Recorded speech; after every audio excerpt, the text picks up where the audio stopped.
Bonsoir, 4 sur table, 21h, 23h. Merci d'être nombreux à regarder cette autre édition. Nous sommes le 3 août 2021. 4 invités, 2 thèmes. Vous le savez très certainement. Nous débattrons à propos de deux néologismes très camerounais qui au quotidien animent le débat public autour des questions politiques. D'aucuns parlent d'ailleurs de stigmatisation.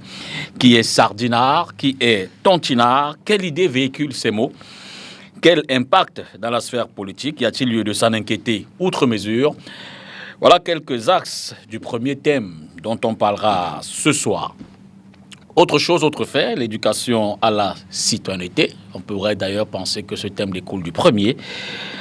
L'éducation à la citoyenneté, donc, on s'interroge. Je regarde effectivement de tout le débat, j'ai failli dire houleux, que l'on peut observer, soit sur les réseaux sociaux, dans les médias et même en public, ce débat qui interpelle les uns et les autres quant à savoir si les Camerounais aujourd'hui encore observent les règles de citoyenneté. Qu'est-ce qui rentre dedans? Que faut-il faire? Voilà un peu planter le décor de ce soir, mais pour faire un résumé de la thématique telle que formulée, sardinard et tontinard, comprendre la stigmatisation, c'est le premier thème, et puis éducation à la citoyenneté, qu'est-ce qui fait problème? Franck Essi, bonsoir. Bonsoir Dipita, bonsoir à tous ceux qui nous regardent et ainsi qu'à mes copanélistes. Stand Up for Cameroun, secrétaire général du CPP. Maître Georges Teghem, bonsoir. Bonsoir Dipita, bonsoir mes copanélistes, bonsoir vos téléspectateurs toujours nombreux. C'est un plaisir d'échanger avec vous ce soir. Merci de m'accueillir. RDPC, Maurice Somo, bonsoir. Bonsoir Dipita, merci pour l'invitation. Bonsoir aux copanélistes. Psychosociologue et puis Brice Djolako, bonsoir. Mon frère Dipita, bonsoir. Bonsoir à tous mes copanélistes. Je voudrais profiter une fois de l'occasion pour demander à la dictature de Yaoundé, comme d'habitude, de libérer nos compagnons de lutte. Pardon, Brice. Il n'y a pas de dictature sur ce plateau. Non, Brice, permettons. On ne va pas laisser passer ça dès le départ. Il n'y a pas de dictature sur ce plateau, s'il vous plaît. Je vous laisse faire votre speech d'entrée, encore que nous sommes à l'entrée. Mais vraiment, je le dis, il n'y a pas de dictature sur ce plateau. Vous allez poursuivre. Puisque c'est votre opinion, je suis obligé de la respecter. respecter. Ce n'est pas mon opinion, c'est une règle de jeu ici. Donc, je voudrais leur demander de libérer mes compagnons de lutte, parce qu'en réalité, depuis le 22 septembre 2020, mes compagnons de lutte politique séjournent encore dans les geôles de Yaoundé, les geôles de Nanga et Boko, et partout dans le Cameroun, pas seulement les militants du MRC, mais également les membres du Stand Up Cameroun qui se sont levés et au sortir de réunion, ils ont été complètement arrêtés. On ne sait pas la raison pour laquelle ils ont été arrêtés. Merci. Et j'appelle ainsi le régime à libérer tous les prisonniers d'opinion. Je voudrais comme ça dire à Maman Thérèse Assomon, Salomon Bias, Blaise Takam et tous les autres de rester bons car ils sont du bon côté de l'histoire. Merci Brice. C'est donc une entrée. On va prendre la transition et puis on va dans le premier thème.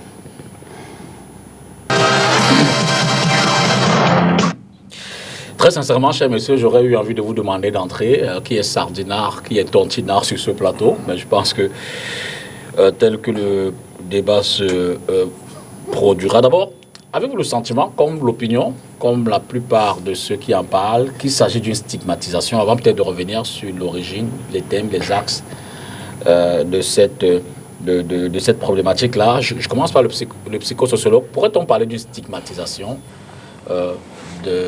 venant de ces termes, de ces néologismes tout à fait camerounais? Oui, les concepts dans le fond sont assez graves et dans la forme peuvent paraître assez ludiques. C'est-à-dire qu'on est parti d'un jeu pour finalement arriver à des concepts dont le sens peut être suffisamment grave dans la compréhension, n'est-ce pas, de la fragmentation actuelle de la société camerounaise. Quand on parle de stigmatiser, de façon assez simple, de façon assez prosaïque, stigmatiser, c'est coller une étiquette à l'autre. Et forcément, une étiquette qui ne soit pas positive. C'est reconnaître en l'autre un certain nombre d'éléments qui ne sont pas favorables ou positifs à cette personne. Donc, si aujourd'hui on est arrivé à dire des Camerounais qu'ils sont des sardinards et à d'autres qu'ils sont des tontinards, c'est bien parce que quelque part, certaines personnes ont pensé que les autres n'avaient pas la même opinion que eux et du coup leur ont donné une étiquette pas positive. Je crois qu'ils ont recherché dans leur vocabulaire ce qui est de plus humiliant pour le faire. Le sardinard, comme vous le dites, pense que le tontinard a ce qu'il y a de plus humiliant et inversement. Donc, les deux concepts en soi ne sont pas pour valoriser la société, ils sont tout simplement l'expression, n'est-ce pas, de la fragmentation de notre société. Alors, c'est ce qu'il faut également retenir, c'est que ces concepts ont une valeur culturelle et même historique. C'est-à-dire que les personnes qui sont issues d'une certaine région de notre pays, en l'occurrence la région de l'Ouest, reconnues comme des grands économistes, donc des gens qui se mettent toujours ensemble pour collecter un peu d'argent, parfois de temps en temps, sous ce qu'on appelle des tontines. Donc, comme ils sont pour la plupart des spécialistes, du coup, donc, on a, en associant le concept, n'est-ce pas, à l'idéologie, finalement, finit par penser que les tontinards, c'est des personnes issues d'une certaine partie de notre pays. Et inversement, les sardinards, c'est beaucoup plus un concept historique. Parti du fait qu'à un moment donné, le parti politique qui est au pouvoir avait bien ses pratiques, d'après certaines personnes. Au terme d'une réunion, les gens se partageaient des boîtes de sardines et du pain, et ceci a été associé un peu de façon ironique en substitution à ce qu'au lieu de donner des idées et une philosophie à des personnes, en fait, on leur donne des pains et des sardines. Donc, c'est des concepts assez péjoratifs quand même, il faut le reconnaître, qui sont ici pour caractériser en fait deux courants politiques et les tenants de ces courants politiques, au point qu'au Cameroun aujourd'hui, on peut se dire scindé entre les sardinards et les tontinards. Maître Game, sur l'origine, sur la stigmatisation, on sait que les termes tournent autour de l'élection présidentielle d'il y a un peu moins de 3 ans. Permettez-moi déjà, Dipita, excuse-moi, j'aurais dû commencer par là, par te présenter tous mes encouragements, modestement, te souhaiter beaucoup de courage dans l'épreuve que tu as affrontée il y a quelques jours, parce que j'ai appris par un communiqué lu sur ce plateau que tu aurais été attaqué par des personnes qui ont justement des graves problèmes de formation. Mais bon, à partir du moment où ils sont une infime minorité, nous n'allons pas nous arrêter dessus, il faut les considérer comme des marginaux, ou alors ne pas donner une grande importance à ce qu'ils font. Nous te souhaitons dans cette épreuve beaucoup de courage et nous voulons te dire tout notre soutien et notre accompagnement. Merci. C'est vrai que l'ayant dit, je vais justement chuter sur le problème ou alors m'arrêter sur le problème que vous avez posé en début d'émission. J'ai écouté avec beaucoup d'attention le sociologue, le psychosociologue, mais je ne serai pas tout à fait en accord avec lui s'il parle des idéologies. Parce qu'effectivement, ce sont des propos qu'il faut élarguer de notre société politique. Ce sont des termes qui étiquettent les gens et, comme vous avez dit tantôt, ils sont absolument humiliants. Parce que les gens ne prennent pas ça de manière positive et nous regrettons que de tels propos soient tenus dans notre société. Nous préférons que les citoyens soient mieux formés, qu'ils soient éduqués et que l'on caractérise chacun, par exemple, par ce qu'il a de positif et ce qu'il apporte pour la construction de la société. Les partis politiques, comme les groupes sociaux, sont là pour proposer des solutions à la société, à la République, pour régler les problèmes de la République. Et nous souhaitons que les partis politiques forment les militants, forment les citoyens pour que de tels propos ne se reproduisent plus. C'est ce qu'il faut expliquer, c'est ce qu'il faut continuer à laisser distiller dans la société, et nous comptons sur des gens comme vous, les psychosociologues, parce que tout à fait, vous avez fait un très bon diagnostic, mais là où je n'ai pas été peut-être très d'accord avec vous, c'est que vous n'avez pas dit d'idéologie. Si ça devient une idéologie, ça veut dire que les gens peuvent l'adopter comme courant de pensée. Moi, je pense qu'il ne faut pas que les gens s'adoptent de tels propos, parce que, comme vous avez dit tantôt, c'est très humiliant et les gens se prennent très mal. Lorsque vous dites à quelqu'un qu'il est un tontinard, vous imaginez comment il peut vous reprendre, ou alors un sardinard. C'est péjoratif. Voilà. C'est effectivement ça. Donc, moi, je souhaite que nous tous, les journalistes, les partis politiques, nous travaillons pour que de tels propos ne se tiennent plus dans notre société, que ceux qui sont à l'origine de ces propos corrigent le tir, qu'ils s'amendent, et nous comptons beaucoup sur la Commission nationale pour la promotion du bilinguisme et du multiculturalisme qui a été mise en place par son Excellence, Monsieur le Président de la République, pour éduquer les masses afin que de tels propos ne se prononcent plus dans notre société. Alors Brice, sur l'origine, sur la stigmatisation probable éventuelle. Oui, mon frère Jupiter, lorsque nous évoquons un peu l'histoire politique de ce pays, ce sont des concepts qui datent pratiquement de 2018. Mais avant 2018, il y en a eu d'autres qui avaient été inventés comme ça pour se maintenir au pouvoir. En fait, ces gens l'ont inventé pour essayer un peu de catégoriser, de caractériser des personnes recrutées par le régime, pour essayer un peu de catégoriser, pour essayer d'étiqueter, pour essayer d'embrigader un peu une certaine opposition qui menaçait le pouvoir. L'affaire date pratiquement des années 92, pour ceux qui maîtrisent très bien l'histoire politique de ce pays, qu'au moment où l'Union pour le changement avait décidé de prendre le pouvoir à Yaoundé, il y a eu des intellectuels qui ont été recrutés, des journalistes même qui ont été recrutés, qui animaient des chaînes radio, notamment une radio que je ne voudrais pas citer ici, qui appelait une certaine communauté à rester au niveau de la Sanaga et à ne pas traverser. Ils avaient créé à ce moment un concept appelé concept anglo-bami. Excusez-moi vraiment de le prononcer, c'est une réalité. Le concept anglo-bami, vous le connaissez. Ce concept donc avait pour objectif de faire croire aux Camerounais qu'en réalité, la revendication portée par l'Union pour le changement n'est pas une revendication pour l'amélioration des conditions de vie des Camerounais, mais plutôt une certaine communauté qui voudrait gérer le pouvoir à leur tour. Ainsi, c'est comme ça comme leur objectif avait été un peu aperçu par une frange des Camerounais et ils appelaient comme ça ceux-là à se désolidariser du combat de l'Union pour le changement. Et lorsqu'on remonte l'histoire politique du Cameroun, vous vous rappelez qu'en 2018, il y a un célèbre intellectuel qui parlait généralement de la théorie du chaos lent.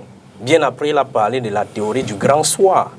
Et aujourd'hui, il parle du concept de Sardina, en fait de Tontina. En fait, lorsqu'il avait évoqué ça, selon moi, tel que nous pensons, ou alors du moins la majeure partie des Camerounais, c'était pour désigner, c'est-à-dire pour désigner l'ambition d'un parti politique qui voudrait à tout prix changer les conditions de vie des Camerounais. Son objectif là, c'est quoi? C'est justement de faire croire aux Camerounais que la revendication portée par ce parti politique est une revendication d'ordre communautaire. Il n'a rien à voir avec ce que les Camerounais souhaitent, c'est-à-dire le changement. Et maintenant, une diaspora qui a d'abord été victime des violences dans les années 2006, donc dans les années 90, vous maîtrisez très bien, vous avez connu le Parlement estudiantin. Ces gens qui se sont retrouvés à l'étranger se sont rendus en évidence que oui, voilà, le régime est en face et utilise des sandwichs, ce que vous avez appelé régulièrement le pain et la sardine, des sandwichs accompagnés du jus pour acheter la conscience des personnes très nécessiteuses.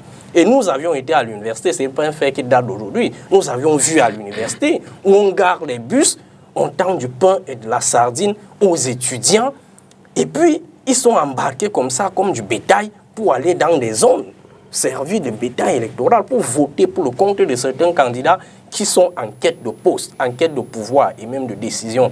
Donc vous vous rendez en évidence que cette diaspora camerounaise, la diaspora camerounaise a, en réponse à ce concept que dès qu'on a créé le concept de Sartontina, créé également le concept Sardina pour étiqueter ceux qui passent leur temps à échanger leur conscience au prix des bouts de pain et de la sardine.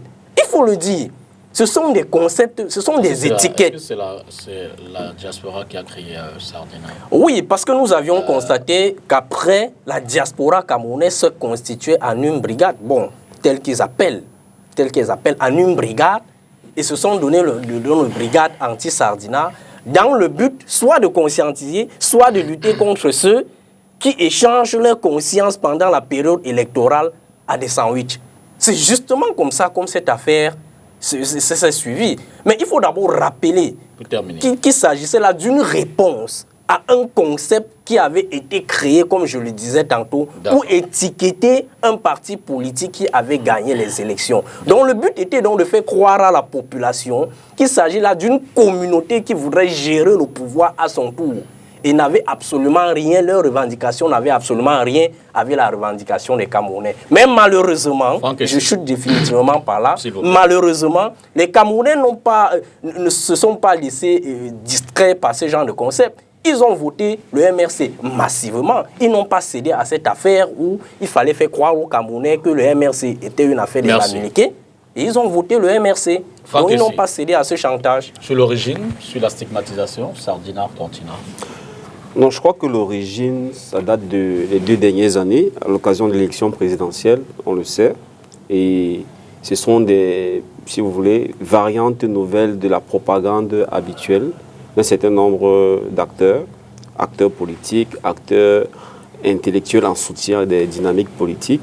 Et on sait tous que, par exemple, Tontinard, tel que moi je l'entends, tel que je vois cet terme être utilisé, désigne, si vous voulez, un ressortissant de l'Ouest, membre du MSC, en soutien à M. Kamto, qui aurait dit dans un meeting à Baram que c'est le tour de bouffer la tontine.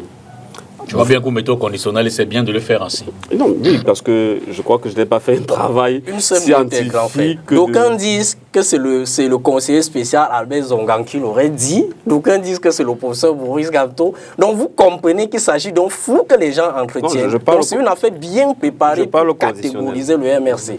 Je parle au conditionnel. Exactement. Voilà, donc, justement, vous avez parlé au conditionnel. Ça permet aux téléspectateurs de mieux comprendre. Voilà de qui on parle. Voilà les Tontinants. Et maintenant, les soutiens justement à cette dynamique-là qui s'est constituée en coalition. Et plus largement, à un moment, tous ceux qui se considèrent comme des opposants radicaux ont été assimilés à des Tontinards.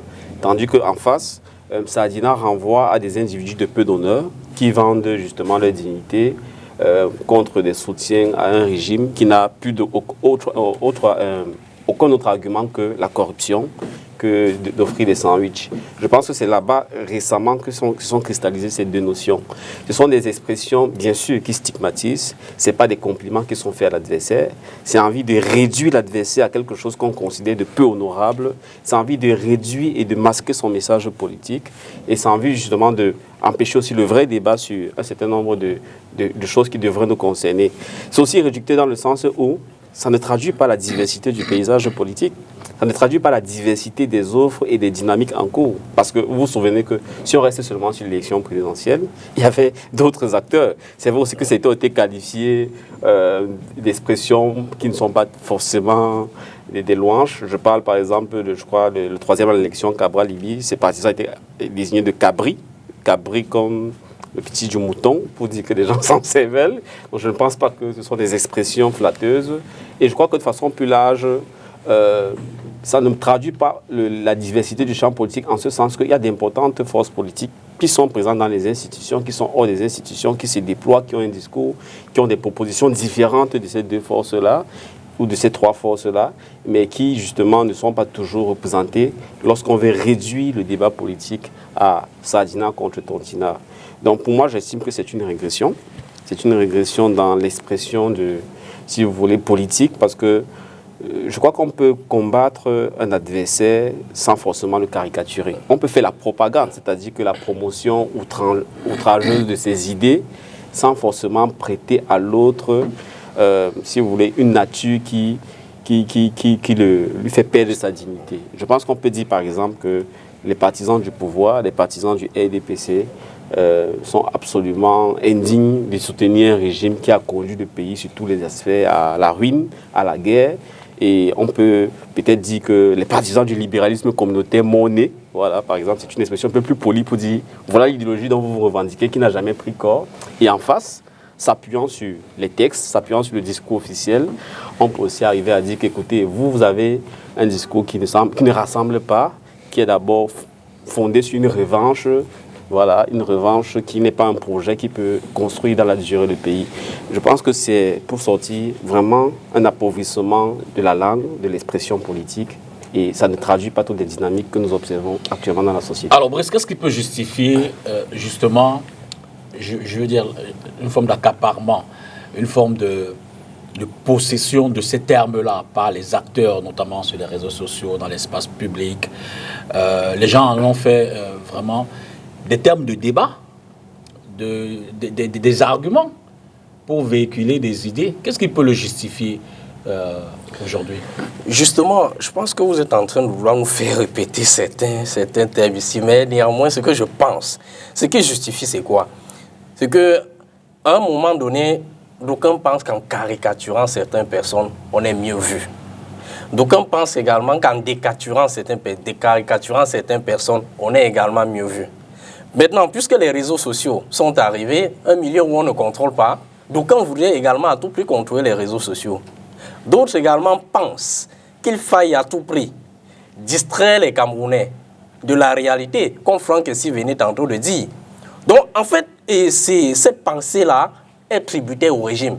Parce qu'en réalité, ils sont dans une théorie que nous connaissons bien. La théorie de l'affaire dans l'affaire. C'est-à-dire quoi? Lorsqu'il y a quelque chose, un centre d'intérêt où tout le monde est censé se focaliser, il se rend en évidence que pour déjouer des personnes sur ce centre d'intérêt, il faut créer une autre affaire dans ce centre d'intérêt. L'objectif pour eux, c'est quoi? Soit de faire oublier la première affaire, ou alors de créer un flou total. De telle manière que plus personne ne comprend rien. Est-ce que les adversaires du régime ne se laissent donc pas facilement tomber dans ce jeu? Je veux dire, si vous accusez, si vous dites que le régime est tout le temps en train de dire aux autres sardinard, il y a bien un ton contraire qui vient dire tontinard à un moment, ou vice-versa. Justement, il y en a qui tombent encore dans ce jeu. D'accord. Il faut le dire, c'est une vérité. D'autant plus que nous constatons, du moins dans les réseaux sociaux, qu'au lieu de prôner une certaine idéologie, au lieu de montrer même des projets de société dans les réseaux sociaux, donc on passe le temps à caricaturer des gens de Sardina et de Tontina. Mais ce sont ceux-là qui sont tombés dans le piège du régime. Sauf que chez nous, nous avions compris qu'en réalité, ils veulent empêcher le MRC à s'exprimer sur le champ politique, notamment par des réseaux qui sont propres. Parce que vous vous rassurez que les réseaux sociaux ont fait tomber les chefs d'État. C'est une réalité. Les réseaux sociaux ont précipité le départ de Donald Trump. C'est une réalité. Nous sommes arrivés à un moment où on l'a même suspendu d'un réseau social. Nous l'avions vu. Maintenant, le régime donc surfe sur cet aspect-là, et notamment sur cet espace-là, pour passer le temps à distiller le message de Tontina. Et ils ont recruté des personnes y afférentes, et des personnes extrêmement puissantes qui sont capables d'influencer l'opinion publique en distillant ce message-là du jour au lendemain. Donc je pense qu'ils sont en train de réussir leur plan pour certaines personnes, mais pour nous autres qui sommes très avertis, nous ne tombons pas dans ce piège. Sur la vulgarisation de ces thèmes-là dans le discours public, dans les débats. Je pense que vous devez demander ici aux dignes représentants du MRC de nous expliquer pourquoi ils ont soutenu une marche de ces éléments dangereux qui ont constitué ce qu'il a appelé tout à l'heure dans la diaspora la base, la brigade anti-Sardina.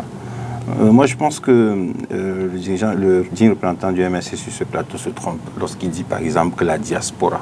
Moi, je pense qu'il faut dire certains éléments de la diaspora, et en tout cas de manière très marginale.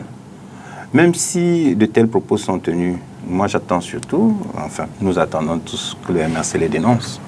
Parce que, de notre point de vue, ce sont des propos qui sont regrettables. Lorsqu'on catégorise les Camerounais, comme l'a fait tout à l'heure M. Franck Essi, en disant les Tontina, Sardina, je trouve que c'est très grave. Je trouve que les Camerounais méritent mieux que ça.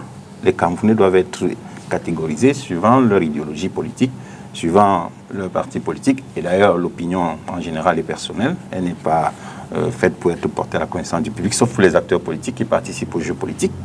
Donc, le MRC devrait dénoncer ceux qui organisent les marches, notamment pour ce qu'ils ont appelé le Kacham, puisque c'est les gens de cette brigade-là. Mais généralement, on ne vous entend pas beaucoup. Vous avez même au demeurant écrit pour féliciter ceux qui avaient marché à Paris. Pour venir sur la question, oui. Comprendre... C'est sur la notion de Sardina. Ce que je veux dire, c'est que si un parti politique soutient des gens qui tiennent de tels propos, pour moi, c'est suffisamment grave. Au RDPC, il n'en est pas question. Il y a quelques personnes qui sont exprimées, mais ne sont pas du RDPC, et notre président national, répondant à un de ses proches collaborateurs, je vais nommer le ministre d'État Tangana Mbara, à l'occasion de la nomination ou alors d'une proposition de nomination au gouvernement, il avait attiré son attention en disant que 3 personnes étaient originaires d'un département, d'un arrondissement. Il lui a dit, je nomme les Camerounais. Sont-ils Camerounais? Oui, je nomme les Camerounais. Donc, Il ne faut pas faire des différenciations entre les Camerounais. Cette information, elle est sourcée. Mais écoutez, c'est le livre. Le secrétaire général de la présidence de la République, c'est le ministre Atangana Mbara qui a écrit dans le livre qu'il avait rencontré le chef de l'État. Il lui a proposé une nomination, qui lui a dit voilà les propositions pour le gouvernement, et il a attiré son attention. Il voulait dire à son patron que voilà, monsieur le président de la République, vous avez nommé 3 personnes originaires du même arrondissement. Il lui a dit est-ce qu'ils sont Camerounais? Quand le gars lui a répondu oui, il a dit moi je nomme les Camerounais. Moi, je ne veux pas savoir d'où ils viennent. Je ne suis pas un chef de village, avait-il poursuivi. Mon rôle, c'est de nommer les Camerounais qui peuvent servir la République. Donc, si dans certains partis politiques on tenait aussi de tels propos, moi je pense que ça ferait évoluer la société démocratique. Lorsque vous dites qu'en 92 il y a une radio, moi je suis surpris. En 92 il n'y a pas de radio au Cameroun, sauf la CRTV, à ce que je sache. Excusez-moi, peut-être pour la publicité, c'est peut-être pas l'endroit indiqué pour le dire, mais vous êtes peut-être jeune, mais en 92 au Cameroun, il n'y avait qu'une seule radio et une chaîne de télé. Donc, il n'y avait pas de radio pour dire ce que vous avez indiqué là tantôt. Vous avez connu l'émission Radio Trottoir? Oh, écoutez, c'est pas une radio. Est-ce que vous avez connu l'émission Radio Trottoir? Moi, je ne veux pas citer la radio. Ma décence ne me permet pas de le faire. Est-ce que vous avez connu Radio Trottoir? En 92. Est-ce que vous avez connu Radio Trottoir? Brice, je veille à ce qu'on respecte les règles du débat. Même si vous voulez le relancer, laissez-le terminer. Vous notez, puis vous reviendrez. C'est plus facile comme ça. Donc, pour être tout à fait bref sur le sujet, Dipita, ce que je voudrais dire, c'est que nous devons continuer à travailler, associer toutes les forces politiques, que les partis politiques forment leurs citoyens ou alors leurs militants, que la société civile forme les gens, que les syndicats participent, les journalistes, tout le monde, que nous travaillons pour que de tels propos soient complètement éradiqués de notre société. C'est un travail que nous devons faire de manière, si vous voulez, continue, de manière décisive, de manière très appuyée, pour que chaque Camerounais, que chacun se sente Camerounais, que ceux qui pratiquent la politique, qui font des choix politiques, le font en fonction des idéologies ou alors surtout en fonction des propositions que les partis leur apportent comme solution aux problèmes quotidiens des Camerounais. Voilà ce que nous voulons dire sur le sujet. Maintenant, ceux qui veulent continuer à distiller cette idéologie en faisant croire que ça a une origine dans le régime, je suis loin de penser que c'est le cas. La preuve, c'est que le régime il y a quelques jours, en tout cas quand vous dites le régime, je veux dire la majorité dans le RDPC que je représente sur ce plateau, a fait voter il y a quelques jours une loi sur des propos haineux. Moi, je pense que de tels mots également vont tomber sous le coup de ces lois, et je souhaite que dans les prochains jours, que ceux qui sont victimes de tels propos les dénoncent pour que la justice fasse son travail. Maurice, sur cet accaparement de ces termes dans le débat, dans les échanges, y compris dans la sphère politique, d'ailleurs surtout dans la sphère politique. Je vais vous surprendre, mon cher député, en vous disant que c'est l'une des meilleures choses qui soit arrivée au Cameroun. Ah bon? Oui.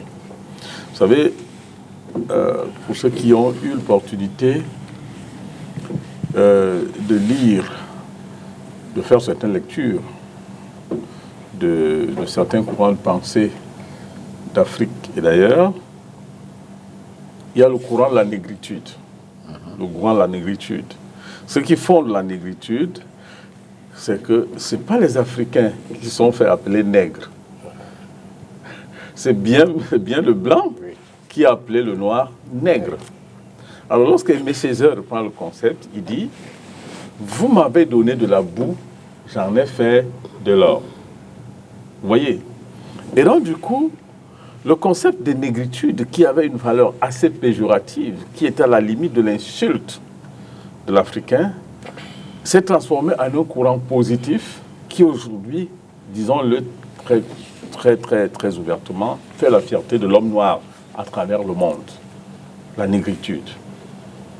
Il s'est rattaché derrière cette négritude un certain nombre de choses, un certain nombre de valeurs culturelles, qu'aujourd'hui des gens peuvent se dire je fais partie du courant de la négritude, je suis nègre. Et je dis, qu'est-ce que ça me fait à moi que l'on m'appelle, que l'on dise de moi que je suis sardinard? Qu'est-ce que ça me fait qu'on dise de moi que je suis tontinard? Eh bien, je suis heureux de savoir qu'un Français qui arrive au Cameroun et qui entend des Camerounais se parler, l'un disant à l'autre « tu es tontinard », l'autre « tu es sardinard », ben, il est étonné, il est bas, il ne sait même pas de quoi de quoi on parle. Et voici donc une autre valeur de l'authenticité de notre Cameroun, de notre beau Cameroun, c'est-à-dire des concepts tout propres à nous. La seule chose qui fait regretter dans cette approche, c'est l'idée. L'idée, c'est-à-dire qu'il y a le phénomène, ce qu'on perçoit, et le nous-mêmes, c'est-à-dire que ce qui est derrière le phénomène. C'est lorsque Tontinard et Sardinard travertissent, n'est-ce pas, la simple opposition d'idéologie politique pour être une insulte et une confrontation barbare entre des enfants d'un même pays, en ce moment, on peut le regretter. Contrairement à Maître Tegem qui pense qu'il faut éradiquer ces choses, je dis, essayons de capitaliser ces concepts en leur donnant une autre approche. Peut-être allons-nous très vite développer nos propres courants de la négritude à travers les tontinards et les sardinards. Voilà. Fankassi, sur la vulgarisation des termes. Moi, je pense que ce sont des termes, comme je l'ai dit tout à l'heure, qui ont une portée péjorative, négative, réductrice, insultante. À ce titre-là, je pense qu'ils ne grandissent pas la communauté, ils ne grandissent pas les acteurs. Et je pense qu'on peut collectivement faire avancer le pays. On a le devoir, au-delà de nos affrontements politiques, nos affrontements idéologiques, on a le devoir de respecter ce nombre de valeurs qui fondent le pays. Qu'est-ce qui explique, qu'est-ce qui justifie que justement... Non, c'est le fait qu'il y a une cristallisation à travers la crise politique ou post-électorale. C'est la cristallisation et le fait que ce sont les partis qui étaient en compétition à l'élection présidentielle qui étaient le plus présents sur les réseaux sociaux, qui ont donc, à travers leurs partisans, eu recours assez souvent à ces expressions dans le monde de, si vous voulez, de l'injure, qui fait que ça a cristallisé les débats. Mais comme je le disais encore, il y a d'autres forces politiques, d'autres mouvements, d'autres dynamiques profondes qui préoccupent les Camerounais et qui ne se réduisent pas dans ces expressions. Ces partis même qui s'affrontent eux-mêmes ne sont pas réductibles à ces expressions, qui sont, comme je dis encore, insultantes. Parce que la tontine même, en soi, moi j'ai étudié la tontine à l'école, c'est un outil positivement de développement. Et c'est quelque chose qui devait être valorisé.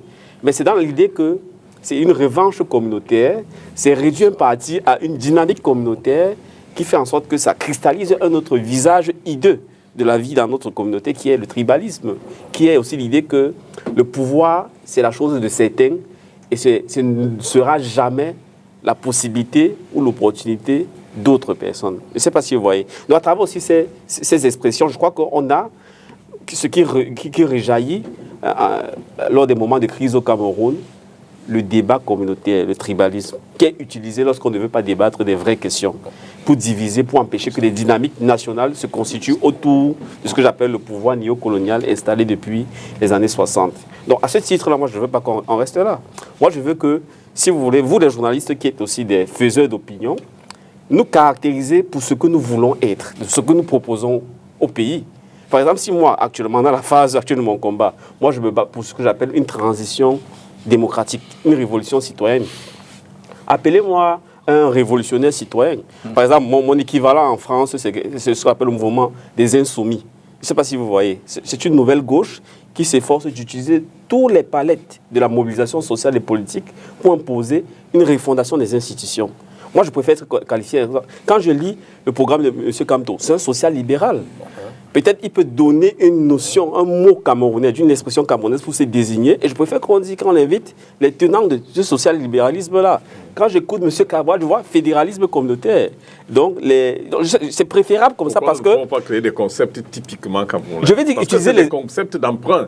C'est ce que je dis. Je suis d'accord pour dire qu'on peut utiliser des expressions... Voilà, forgé. Comme Sardinard, comme Tontinard. Sauf que Sardinard dans l'évolution actuelle, ça reste l'insulte. Voilà. C'est juste ça. Et c'est ça le problème. C'est ça le problème. Parce que je sais par exemple que, voilà, à travers la dénonciation de Sardinard, c'est la dénonciation de l'abêtissement des populations. Alors je vous relance sur la question d'après. On va faire le tour. Est-ce que ce n'est pas aussi... l'absence de stratégie politique des partis, je veux dire, surtout que là nous sommes dans une période, j'ai failli dire morte en termes d'élection. une période où l'activité politique n'est pas intense. C'est vrai, il y a le renouvellement des organes de base du RDPC, mais c'est purement interne. Mais je veux dire, il est clair que nous ne sommes pas en période électorale.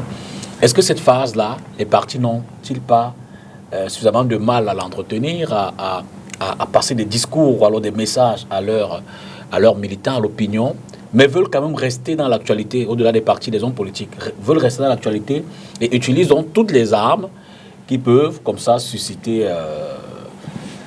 Est-ce qu'il n'y a pas derrière un manque de stratégie, un manque d'imagination, autre que la provocation?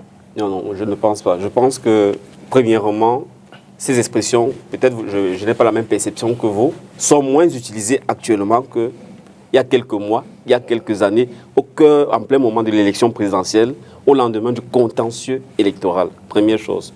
Deuxième chose, je peux dire que non. Je voudrais que ces deux expressions sont réductrices en ce sens que ça ne permet pas de voir les autres acteurs qui ne se positionnent pas par rapport à l'injure ou ne sont pas qualifiés de l'injure. Moi, si je regarde l'ensemble des acteurs politiques de premier plan, c'est-à-dire les 10 à 15 formations politiques les plus éminentes au Cameroun, mais chacun a, sur les 6 derniers mois, une action qui a été menée. Une conférence, une initiative qui ne se réduit pas à Sadina au Tontina. Il y a des gens qui sont sur la réforme du système électoral, il y a des gens qui sont pour que la gestion des fonds Covid se fasse dans la transparence au profit des populations, il y a des gens qui sont pour que le gouvernement mette enfin en place la stratégie nationale de développement. Bref, il y a un ensemble d'initiatives à laquelle il ne faut pas réduire les gens. Il y a parmi nous des gens qui estiment que non, tel que nous allons là, il faut absolument qu'on revienne à la résolution de la crise anglophone. Pourquoi vous ne désignez pas ceux qui sont les partisans du dialogue inclusif, les dialoguards, si vous voulez trouver une expression? Il y a bien une sensibilité pour le dialogue. Tandis qu'il y a des gens qui disent qu'on a déjà dialogué. Là, maintenant, il faut réduire les terroristes sécessionnistes et leurs partisans. Et comment on va les appeler? Peut-être des extrémistes, peut-être on va les appeler, je ne sais pas. Donc, moi, je crois, par exemple, que quand vous dites Sadina, Tontina, ça a été remplacé par Taliban. donc, je veux dire qu'il y a même eu des évolutions, des mutations de l'expression. Aujourd'hui, on a même plus ou moins des franquistes, c'est-à-dire que c'est des dynamiques nouvelles qui se préparent. Donc, je crois que tout ça, c'est malheureusement très pauvre. Moi, l'invitation que je fais pour le bien des populations, pour élever le niveau du débat politique, de la querelle entre formations politiques, c'est de nous demander, mais écoutez, quelle est votre proposition, quelle est votre offre principale, et à partir de là, on vous désigne. Et je pense que ça ferait plus avancer les choses. Maurice, sur l'absence de stratégie, de dynamique pour encadrer les militants, mais aussi l'opinion dans cette phase creuse parlant des élections? Non. Je crois que dans l'histoire politique de chaque nation, de chaque pays, il y a eu toujours des phases comme celle-là. Forcément, une société ne peut pas être à flux tendu permanemment. C'est-à-dire qu'on répond à une courbe normale des choses. C'est-à-dire qu'il y a des pics et puis il y a des périodes de relâchement. Ceci est vrai pour le RDPC, cela est vrai pour tous les partis politiques et cela est vrai pour l'actualité politique en général. Aujourd'hui, il n'y a pas un événement politique majeur qui puisse véritablement polariser l'activité politique et parallèlement, n'est-ce pas, remettre au goût du jour un certain nombre d'éléments tels que les concepts qui font l'objet de notre débat aujourd'hui. Je suis absolument d'accord avec lui que depuis quelque temps quand même, si vous, en tant que journaliste, vous ne réveillez pas ces concepts-là aujourd'hui, on en parle de moins en moins. Les histoires de base et de tout ça, véritablement, les gens sont passés à autre chose. Maintenant, c'est la période généralement où les partis politiques qui se respectent profitent pour se structurer. Et là, il faut vraiment féliciter le RDPC parce qu'il prend à corps cet espace-là pour procéder actuellement à un renouvellement de ses organes de base. On aurait souhaité que ce soit comme ça pour tous les partis politiques et qu'à un moment donné, lorsqu'un événement majeur est annoncé, qu'on aille vers ce qu'on pourrait appeler une rentrée politique pour tout le monde avec un événement précis et qu'on sente que les forces des uns et des autres se sont remises en place. Et puis voilà. Maintenant, parlant de l'encadrement, c'est justement à cette période que cet encadrement doit se faire. L'encadrement auquel tu fais allusion, c'est en fait une forme d'éducation. Éduquer ces militants c'est apprendre à ces militants à s'adapter au nouveau contexte politique, avec des concepts qui vont être parfaitement nouveaux, avec des stratégies qui vont être nouvelles.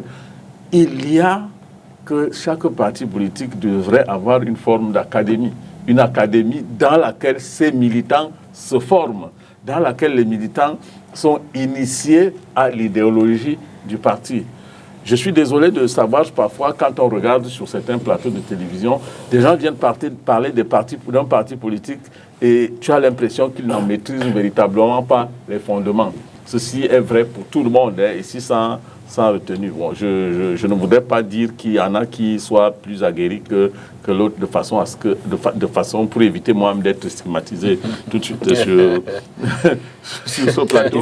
Les téléspectateurs apprécieront. En tout cas, ils apprécieront, mais je crois qu'il est absolument nécessaire qu'une véritable éducation des masses politiques s'opère dans les périodes de latence comme celle-ci, pour que, enfin, lorsque le débat politique va ressurgir, des concepts comme tontinard, comme sardinard ne puissent plus exister, pour qu'effectivement, on y trouve des concepts appropriés. Et je reviens toujours à l'idée que chaque concept politique qui est utilisé a une histoire, a forcément une histoire.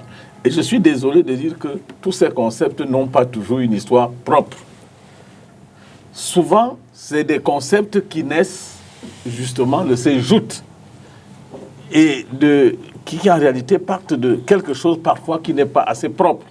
Et finalement, on finit par transformer. Quand on parle de démocratie, est-on sûr, quand on rentre dans l'étymologie du mot démocratie, qu'on y trouvera que du propre? Il y a forcément quelque chose qui prouve qu'à un moment donné de l'histoire de l'humanité, quelque chose s'est passé, et puis Demos est arrivé, et puis Kratos s'est ajouté, et on est arrivé à fonder quelque chose qui s'appelle la démocratie. Moi, je suis partisan d'un visage politique camerounais assez original, c'est-à-dire qui puisse s'appuyer sur nos réalités culturelles. Et que, effectivement, on aille au-delà des communautés, des communautés, que c'est les idéologies qui prennent le dessus sur les communautés. Qu'ils ne soient plus reconnus, par exemple, et je crois qu'on y va presque, hein, si on fait très très attention, on y va. Aujourd'hui, quand on dit tontinard, le mot tontinard ne renvoie pas forcément ni à un parti politique, ni à une communauté. Le mot tontinard semble plutôt se rapprocher à toute personne opposée au parti au pouvoir. Tandis qu'il y a des personnes, par exemple, issues de la région de l'Ouest de notre pays, qui, en raison de leur proximité avec le parti au pouvoir, sont également taxées de tontinards. Pour sortir, je vais dire une chose. Les mots tontinard et sardinard ne sont pas nés simultanément. Il y a un qui a forcément précédé. C'est-à-dire que il faudrait peut-être qu'on appelle les auteurs, il faut reconnaître les droits d'auteur, hein, à ceux qui ont créé ces concepts. Il faut convoquer il faut peut-être qu'ils soient payés. Il faut les citer. Il faut les appeler. Ils nous diront dans... C'est vrai qu'on a gagné pour le shooter. Oui, il faut les citer. D'accord. C'est vous qui le dites. Moi, je n'ai rien dit sur ce plateau. J'ai lu quelques... en faisant des recherches tout à l'heure. Ah, d'accord. Remontant à l'origine. Voilà. Donc, forcément, il y a préséance, pas préséance, sur le plan historique, de la succession historique, forcément, un concept est né avant l'autre. L'autre pourrait, je dis bien pourrait, être une action, une réaction. C'est-à-dire que si c'est le mot tontinard qui est venu avant, en ce moment, le mot sardinard est venu en réaction au mot tontinard. Et donc, dans cela, il faut, à mon sens, aujourd'hui, en reconnaissant qu'il y a un qui a fauté et que l'autre a réagi et qu'il s'est défendu, et c'est tout à fait normal. Donc, pour moi, les deux concepts demandent tout simplement à être exploités. Manque-t-il de stratégie au parti politique pour encadrer pour animer cette phase de... Généralement, chez nous, RDPC, nos militants, nous les formons tous les jours. Il y a une école des cadres des partis. Et dans le cadre des conférences de sous-section ou des conférences de section, des comités de base ou dans des cellules, nous formons nos militants au respect des valeurs démocratiques, au respect des règles. Et puis le RDPC en général est très occupé, puisque nous avons en charge la responsabilité de conduire le destin de ce pays. Et notre devoir, c'est de le faire en toute humilité, en servant la République et non en servant des valeurs ou alors des mots creux ou les slogans creux comme Tontina et Sardina. Nous sommes au service du Cameroun, nous sommes au service des Camerounais. Et pour le faire, nous nous organisons en interne avec nos problèmes, comme tout le monde. Mais nous nous battons en interne pour régler nos problèmes et travailler dans la formation professionnelle. Dit aux Camerounais, ce que nous faisons notamment il y a quelques jours avec le projet d'orientation budgétaire. Il faut également dire aux Camerounais qu'il y a des projets, il y a un ensemble de structures qui ont été mises en place pour leur permettre de réaliser des investissements, l'agent de promotion des investissements. Il y a des facilités fiscales, des facilités douanières qui peuvent leur permettre d'investir. Nous voulons leur dire que nous sommes dans un monde libéral. On n'est plus dans l'époque où on attendait tout de l'État. Aujourd'hui, les citoyens doivent être des acteurs de développement. Nous savons dans ce sens-là, notamment dans les ministères du secteur primaire, agriculture, élevage. Et pour les jeunes au PAGEU, avec le PIACI, un certain nombre de projets, avec le FNU et tout, nous avons à, si vous voulez, capaciter les Camerounais à pouvoir travailler pour servir leur pays. Nous y mettons beaucoup d'énergie. Il y a le programme national de développement participatif. Non, vous avez dit qu'est-ce que nous faisons, nous vous disons donc ce que nous faisons. Parce que nous avons la responsabilité de conduire le destin du pays. Et en cette qualité, puisque nous sommes au pouvoir, nous devons dire aux Camerounais ce que nous faisons pour les amener à sortir des concepts creux comme ceux de Sardina et Tontina. On leur dit qu'il y a des projets qui se lançaient au ministère de l'Agriculture, PITMA, il y a un certain le projet, il y a un truc au ministère de l'Élevage, Prodel, au ministère de l'Élevage, que les gens aillent se renseigner. Et il faut leur dire que quand on dit GAFA, Google, Apple, Facebook et Amazon, excusez pour la publicité, ce sont des hommes qui ont pris des initiatives. Désormais, le monde fonctionne comme ça. Il faut que chez nous, nous travaillons à capaciter les Camerounais, et c'est ce que nous faisons au quotidien. Nous voulons leur dire de continuer à travailler, de servir leur pays, de le faire avec honneur, de le faire avec volonté, dans le dessein d'apporter leur part contributive à la construction de ce noble pays. Sur l'animation en cette phase? Oui, justement, vous posez là une question très très importante. Et au-delà de se réunir, partager la même idéologie et puis conquérir le pouvoir, les partis politiques ont également d'autres rôles à jouer. Former l'opinion publique, former la masse, informer l'opinion publique sur le calendrier politique du pays, amener les uns et les autres à s'inscrire sur la liste électorale afin de participer à des échéances futures. Mais malheureusement, et pour le faire, il faut tenir des réunions politiques. Il faut que chaque chapelle politique tienne des réunions. La formation ne se fait pas dans la rue. La formation des citoyens se fait dans un cadre bien précis. On ne peut pas se mettre en plein bonanjo et décider qu'on doit former les Camerounais. Mais malheureusement, ce qu'on observe, c'est quoi? Ce que le régime qui gouverne a tellement réduit l'espace public au point où les manifestations sont quasiment interdites, au point où les réunions politiques sont quasiment interdites. J'en ai pour preuve. Voilà un militant du CPP. Il est un acteur. Il est un acteur du mouvement Stand-off au Cameroun. Et vous avez constaté ce qui est arrivé. Ils sont sortis d'une réunion de formation et subitement on les a arrêtés, embarqués et puis aujourd'hui ils se retrouvent dans les geôles. Mais on se pose donc la question, si déjà l'ordre gouvernant ne permet pas à ce que les partis politiques ne puissent pas remplir pleinement leur mission et traînent plutôt les masses dans les concepts comme Tontina, Sardina, vous vous rendez donc compte en évidence que lorsque je parle de dictature, ce n'est pas une insulte. C'est parce qu'en réalité, l'espace démocratique au Cameroun n'existe pratiquement pas.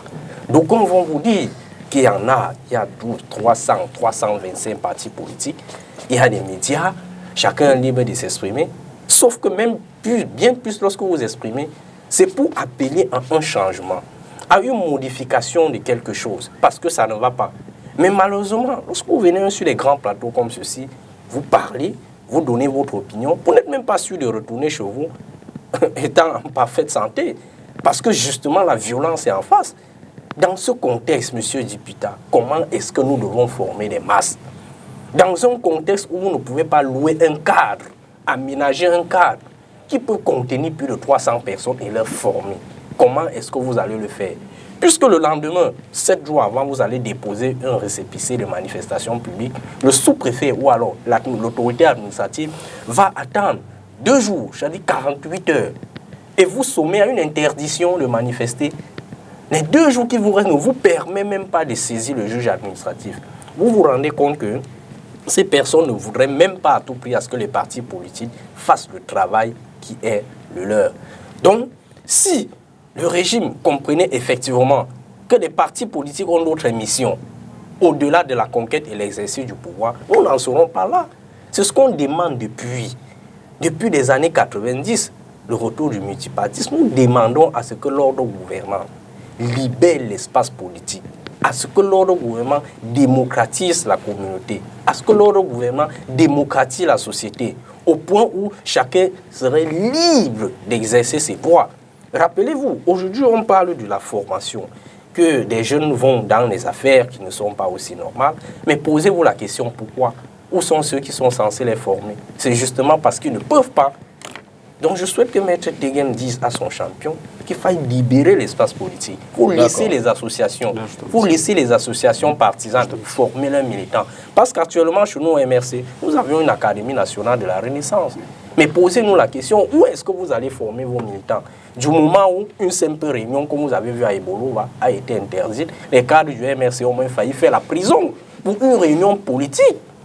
Une réunion même qui s'est tenue, une autre réunion s'est tenue dans un domicile privé.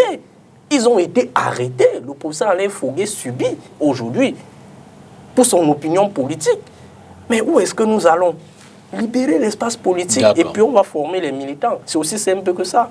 Donc alors, nous ne Franck, souhaitons plus rester on dans ce genre entame de concept. avec vous la conclusion de cette première phase. Vous avez certainement ajouté à ce qui a été dit, mais... Non, oui, parce que je crois qu'il faut comprendre que la violence que vous voyez de plus en plus s'exprimer sur les réseaux sociaux est d'abord la conséquence, comme il vient de l'illustrer encore, de la réduction de l'espace de liberté dans l'espace, au niveau physique. C'est ça. Et je crois qu'il y a un principe qui est vrai en chimie, qui est vrai aussi en sciences sociales, c'est que rien ne se perd, rien ne se crée, tout se transforme.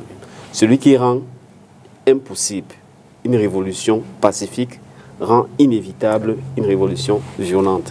Et je crois que ces expressions sont les prémices de la radicalisation des esprits dans un environnement où on estime que se tenir comme un simple citoyen, participer poliment ne sert à rien, ça ne permet pas de se faire entendre. Et à ce titre-là, ça traduit le fait que nous sommes dans une impasse institutionnelle, c'est-à-dire que les représentants, à l'image de la crise anglophone, où les députés, les sénateurs ne pouvaient parler et canaliser aucune population. Donc, il y a une crise de la représentation et je crois que les réseaux sociaux, les expressions pareilles sont des exutoires. Mais des exutoires qui, dans certains cas, aboutissent à la prise des armes, comme malheureusement c'est le cas, et à la poursuite de chimères comme la sécession. Et dans d'autres cas, c'est cette violence radicale, ces injures qui deviennent dans le nouveau mot d'ordre de l'argumentaire politique. Donc, si on évacue ce contexte-là, on va croire que les partis politiques ne veulent pas agir, ne veulent pas se mobiliser. Et moi, je terminerai simplement en disant que quand en plus, d'un point de vue légal même, ces partis sont inquiétés par des incursions de l'administration qui est censée être à équidistance de tous les partis. Je parle du MINAT, je parle de l'actuel ministre de l'administration territoriale qui, malgré les décisions de justice, s'en fout et ne veut pas nous permettre de pleinement fonctionner. Comment vous voulez que mon université du peuple, qui est l'académie de formation de mon parti, ne peut plus se réunir. D'accord, la question... Parce que je ne peux pas réunir un espace de 200 personnes. Et ça se faisait chaque année. La police viendra. La question de conclusion, je la commence avec vous. Alors, quelles leçons, quelles conséquences et quelles sont les perspectives, je veux dire, pour sortir certainement de cette stigmatisation, je pense que ramener un peu de sérénité dans le débat? Moi, j'ai assisté il y a 1 an et demi, organisé par les Nations Unies, à un dialogue de haut niveau entre l'opposition, les partis politiques et les principales institutions en charge de la régulation de la vie politique, c'est-à-dire MINAT, ministère de la Justice, et bien sûr, il y avait le Sénat, l'Assemblée nationale. Et le but de ce dialogue de haut niveau, c'était de réduire les tensions par le dialogue, pour se dire, mais comment on peut ensemble renouer un consensus autour de ce qui est acceptable et n'est pas acceptable dans la compétition quotidienne qu'on se fait. Voilà. Et il se trouve que même ce haut dialogue-là a fini dans le dissensus et dans les déchirements parce que je dois vous dire un moment qu'il y a des gens, parce qu'ils veulent absolument conserver le pouvoir, conserver les acquis, voilà, ont faussé le fonctionnement institutionnel. Et c'est ça le plus grand danger quand on parle de perspective. Je reviens encore à la même phrase. celui qui rend impossible des changements pacifiques rend inévitable des changements violents. Donc, c'est à bon entendeur, ceux qui ont les rênes, libéraliser l'espace, permettez le jeu équitable et vous verrez que chacun verra ses capacités être jugées par le public et on va pacifier ainsi le jeu politique. Brice, sur les perspectives et les conséquences en guise de sortie. Brice, d'abord, vous reviendrez tout à l'heure. Oui, justement, je voudrais en quelques secondes évoquer certains faits. Vous savez, lorsque l'UPC fonde la branche militaire, c'était suite à des manifestations dispersées par l'administration coloniale. Si on remonte, lorsque Mandela fonde la branche militaire de l'ANC, c'était suite à la violence de l'État, à la crispation de l'espace d'expression de façon pacifique. On peut encore remonter. En Angola, c'était la même chose. En République démocratique du Congo, c'était la même chose. Ici, même en Centrafrique, c'est la même chose. Nozo. Même au Nozo, c'est la même chose, Franck, merci. C'est la même chose. Vous avez vu, lorsque les étudiants ont osé demander les meilleures conditions de vie à Boya, comment est-ce que la répression s'est abattue sur eux? Vous avez vu comment les avocats, les collègues de Maître Tegem, ont osé procéder à certaines revendications. La violence d'État s'est abattue sur eux. Donc rendez-vous compte que toutes ces crises socio-politiques, ces crises socio-politico-militaires sont en d'autres termes la résultante d'une crispation de l'univers politique, la résultante d'une violence d'État qui ne voulait pas libéraliser la pensée. Donc, pour sortir, c'est aussi simple que ça. Comme Franck venait tantôt de dire, il faut permettre à ce que les personnes ne puissent plus prendre le maquis pour exprimer les opinions politiques, comme leur champion l'avait dit. Et pour le permettre, c'est quoi? C'est respecter tout simplement la loi. La loi sur les manifestations publiques est claire là-dessus. Nous ne sommes plus dans le régime d'autorisation, mais plutôt dans le régime des déclarations. Que des personnes viennent, que des associations partisanes viennent déclarer leurs manifestations, donner tout simplement et de façon immédiate, telle que la loi prévoit, des récépissés de manifestation. Et comme ça, chacun aura le temps et l'espace suffisant pour manifester son ras-le-bol. Et par conséquent, on ne va plus vivre ce qui se passe au Nozo. D'accord. C'est aussi simple que ça, le respect de la loi. Conséquences, perspectives. Écoutez, nous souhaitons déjà que les partis politiques respectent les valeurs, respectent les institutions. Parce que ça commence par là. Que les partis politiques avec lesquels nous devons travailler pour construire ce pays acceptent de participer au grand dialogue qui est convoqué. Vous pouvez convoquer un grand dialogue, vous venez, vous voulez rendre les autres responsables. Vous disiez en tout cas, le représentant du MSC, vous disiez tantôt que c'est parce que le gouvernement de la République n'a pas libéralisé l'espace public. Alors que vous êtes en train de vous exprimer tout à fait librement ici depuis une heure de temps.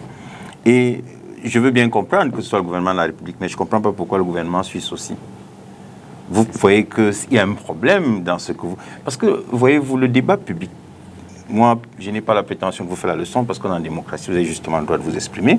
Le débat public que vous voyez, il y a des formules et des façons de présenter les combats qu'on mène.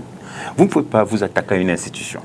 Le Conseil constitutionnel, c'est une institution. Elle ne peut pas rendre une décision qui est inattaquable et définitive et vous mettez partout à dire hold-up électoral, vous appelez quelqu'un président. Quand vous avez des thématiques comme celle-là, elles sont absolument dangereuses. Bon, vous dites que c'est au Cameroun, vous êtes allé en Suisse. C'est des pays que vous présentez comme des pays de liberté, qui, peut-être, vous les présentez toujours ainsi comme étant supérieurs aux nôtres. Mais vous êtes allé là-bas, vous avez voulu organiser une manifestation, vous avez vu qu'on vous a interdit, mais vous êtes resté dans votre obstination à combattre les institutions. Malheureusement, personne n'a été interpellé, personne n'est incarcéré aujourd'hui. Excusez-moi. Tous sont en liberté. Excusez-moi, chaque État a ses lois. Au Cameroun, il y a une loi qui régit les personnes qui font obstacle à un arrêté d'un sous-préfet interdisant une manifestation. Donc, chaque État a ses lois. Il y a le principe de la territorialité de la loi pénale. Je ne vais pas vous rappeler cela. Bon, de toute façon, excusez-moi, peut-être vous n'êtes pas un juriste pour le comprendre. La loi pénale s'applique sur le territoire de la République. Donc, chaque État a ses lois. Le Cameroun a ses lois. Voilà pourquoi, peut-être que vous ne comprenez pas que la loi applicable au Cameroun ne soit pas la même applicable dans ce pays. Moi, je vais vous dire, excusez-moi, si vous voulez que l'on respecte l'espace public, nous sommes tout à fait d'accord avec vous. Mais nous ne pouvons pas être d'accord que nous voulons travailler pour le développement du Cameroun et certaines personnes se rendent au FMI pour demander de nous accompagner. C'est quand même suffisamment grave. Je peux vous répondre, hein? Enfin, vous reviendrez, laissez-le. C'est quand même suffisamment grave. Ah bon? Parce qu'il s'agit du Cameroun. Et je pense que lorsqu'il y a un problème entre nous, nous devons les régler entre Et vous êtes nous. d'accord qu'on ne publie pas les comptes, on ne sanctionne pas les gens qui ont détourné de l'argent et qu'on détourne l'argent qui pourrait sauver des vies? Monsieur Franck Essi, moi je pense que je suis mal placé pour apporter une réponse définitive à Vous êtes votre toujours question. mal placé pour cette Mais ce que je voulais vous faire observer. Mais Non. très bien placé pour juger Non. une action de citoyen C'est pas ça. qui interpelle Mais une institution auprès de laquelle notre gouvernement s'est engagé à 1. Rendre des rapports semestriels sur la gestion des fonds, 2. À procéder à un audit indépendant, 3. En cas de malversation, prendre toutes les mesures pour que, dans le cadre de la gestion des prochains fonds, les mêmes erreurs, les mêmes détournements ne soient pas commis. On vous a Quel est compris. votre On vous a problème compris, à ce qu'on demande qu'il y ait la transparence On et vous la a bonne compris. gestion de nos ressources? Georges Teghem termine, c'était le mot de et conclusion. ce mot que vous avez est plus violent que le mot tontina et sardina. Allez-y. Parce que ça affecte la vie des gens et ça détruit des vies, monsieur. Non, monsieur, On vous a compris, Franck. Monsieur Franck Essi, Georges Teghem en conclusion. Monsieur Franck Essi, le président de la République, qui est également le président national de mon parti politique, à l'occasion d'un congrès, avait dit depuis 2006, on ne peut plus prendre des libertés avec l'argent public. Il a démontré, il a mis en place un ensemble d'institutions dans chaque ministère pour combattre les détournements des deniers publics. Il a mis en place le programme national de gouvernance. Il a mis en place un tribunal criminel spécial. Il a mis en place un certain nombre de procédures. Et on sait tous qu'il y a beaucoup de personnes qui ont été interpellées. Descendant de sa voiture à Ebolo à l'occasion du comice, il avait été interrogé par M. Charles Ndongo et il lui avait répondu, c'était en direct, que moi j'ai choisi de confier ces affaires à la justice. Je ne commente pas les commentaires. Vous voulez peut-être que les affaires, les décisions se prennent sur les plateaux de télévision ou alors au sein de votre parti politique. Au Cameroun, il y a des institutions qui existent et elles fonctionnent. C'est la justice qui va dire qui a pris l'argent du Merci, public. mais Pour l'instant, on attend ce que décideront les juges. Maurice, en guise de mot de conclusion, qui était d'ailleurs très orienté sur les conséquences, mais davantage les perspectives, pour sortir un peu de ces termes stigmatisants-là. Oui, la vérité, c'est que c'est fort regrettable que l'espace public camerounais soit davantage fragmenté et qu'il y ait une cristallisation au niveau des positions.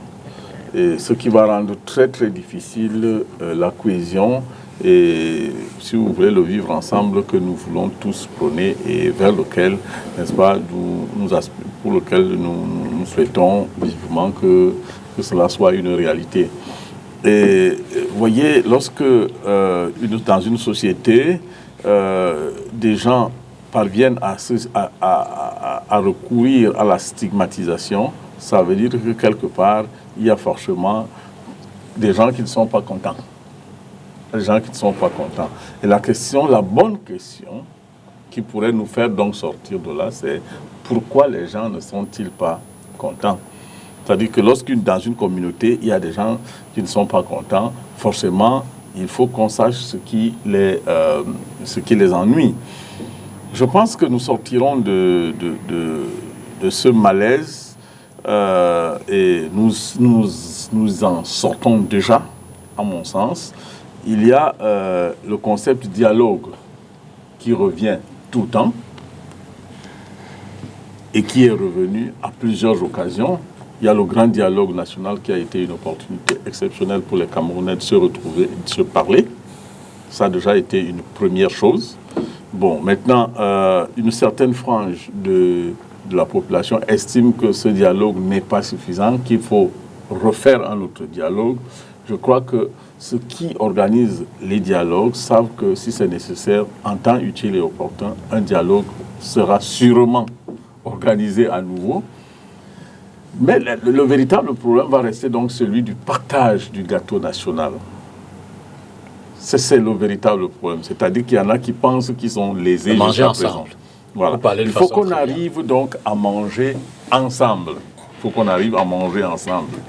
Maintenant, est-ce que nous avons des éléments objectifs qui peuvent nous dire que certains mangent et certains ne mangent pas? Bon, je crois donc que c'est lorsque les Camerounais vont se mettre autour de la table qu'on va évaluer le gâteau. Et ensemble, on verra si il est possible que chacun ait sa petite part. Je préfère m'arrêter à cette métaphore. Transition, et puis on en vient au deuxième thème de ce soir. On parlera de l'éducation à la citoyenneté en s'interrogeant qu'est-ce qui fait problème au Cameroun.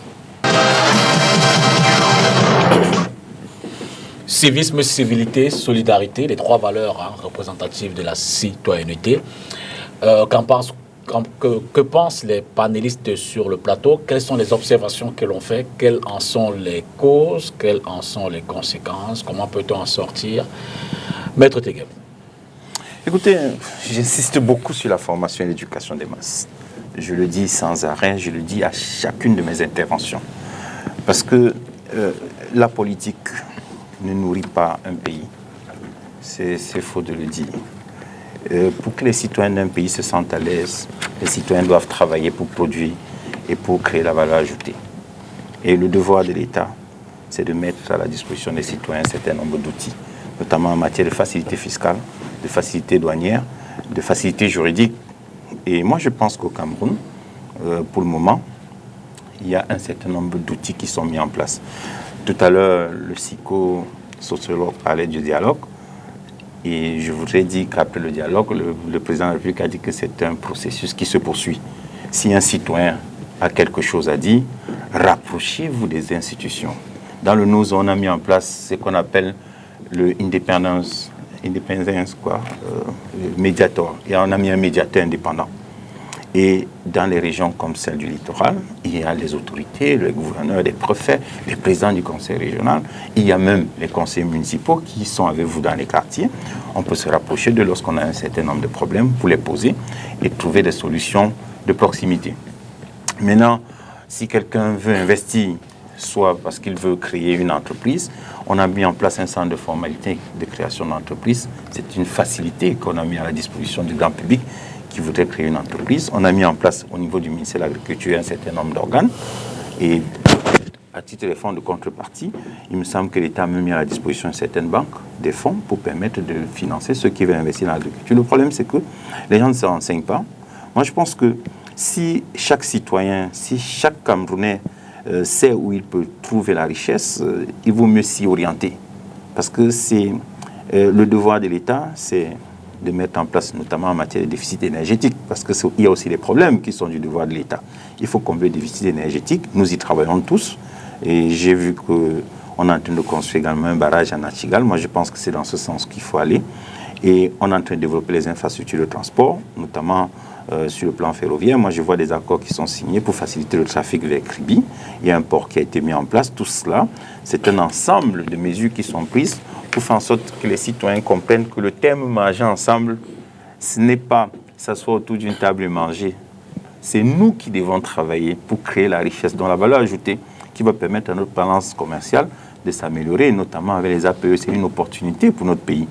Et si les Camerounais travaillent, si les Camerounais respectent les institutions, si les Camerounais s'adressent à la bonne personne chaque fois qu'ils ont des problèmes, et si chacun d'entre nous à son niveau travaille pour rendre à la République ce que la République lui a donné, je pense qu'il n'y aura plus de problèmes majeurs dans notre société. Simplement, il faut éduquer, il faut travailler, former sans arrêt.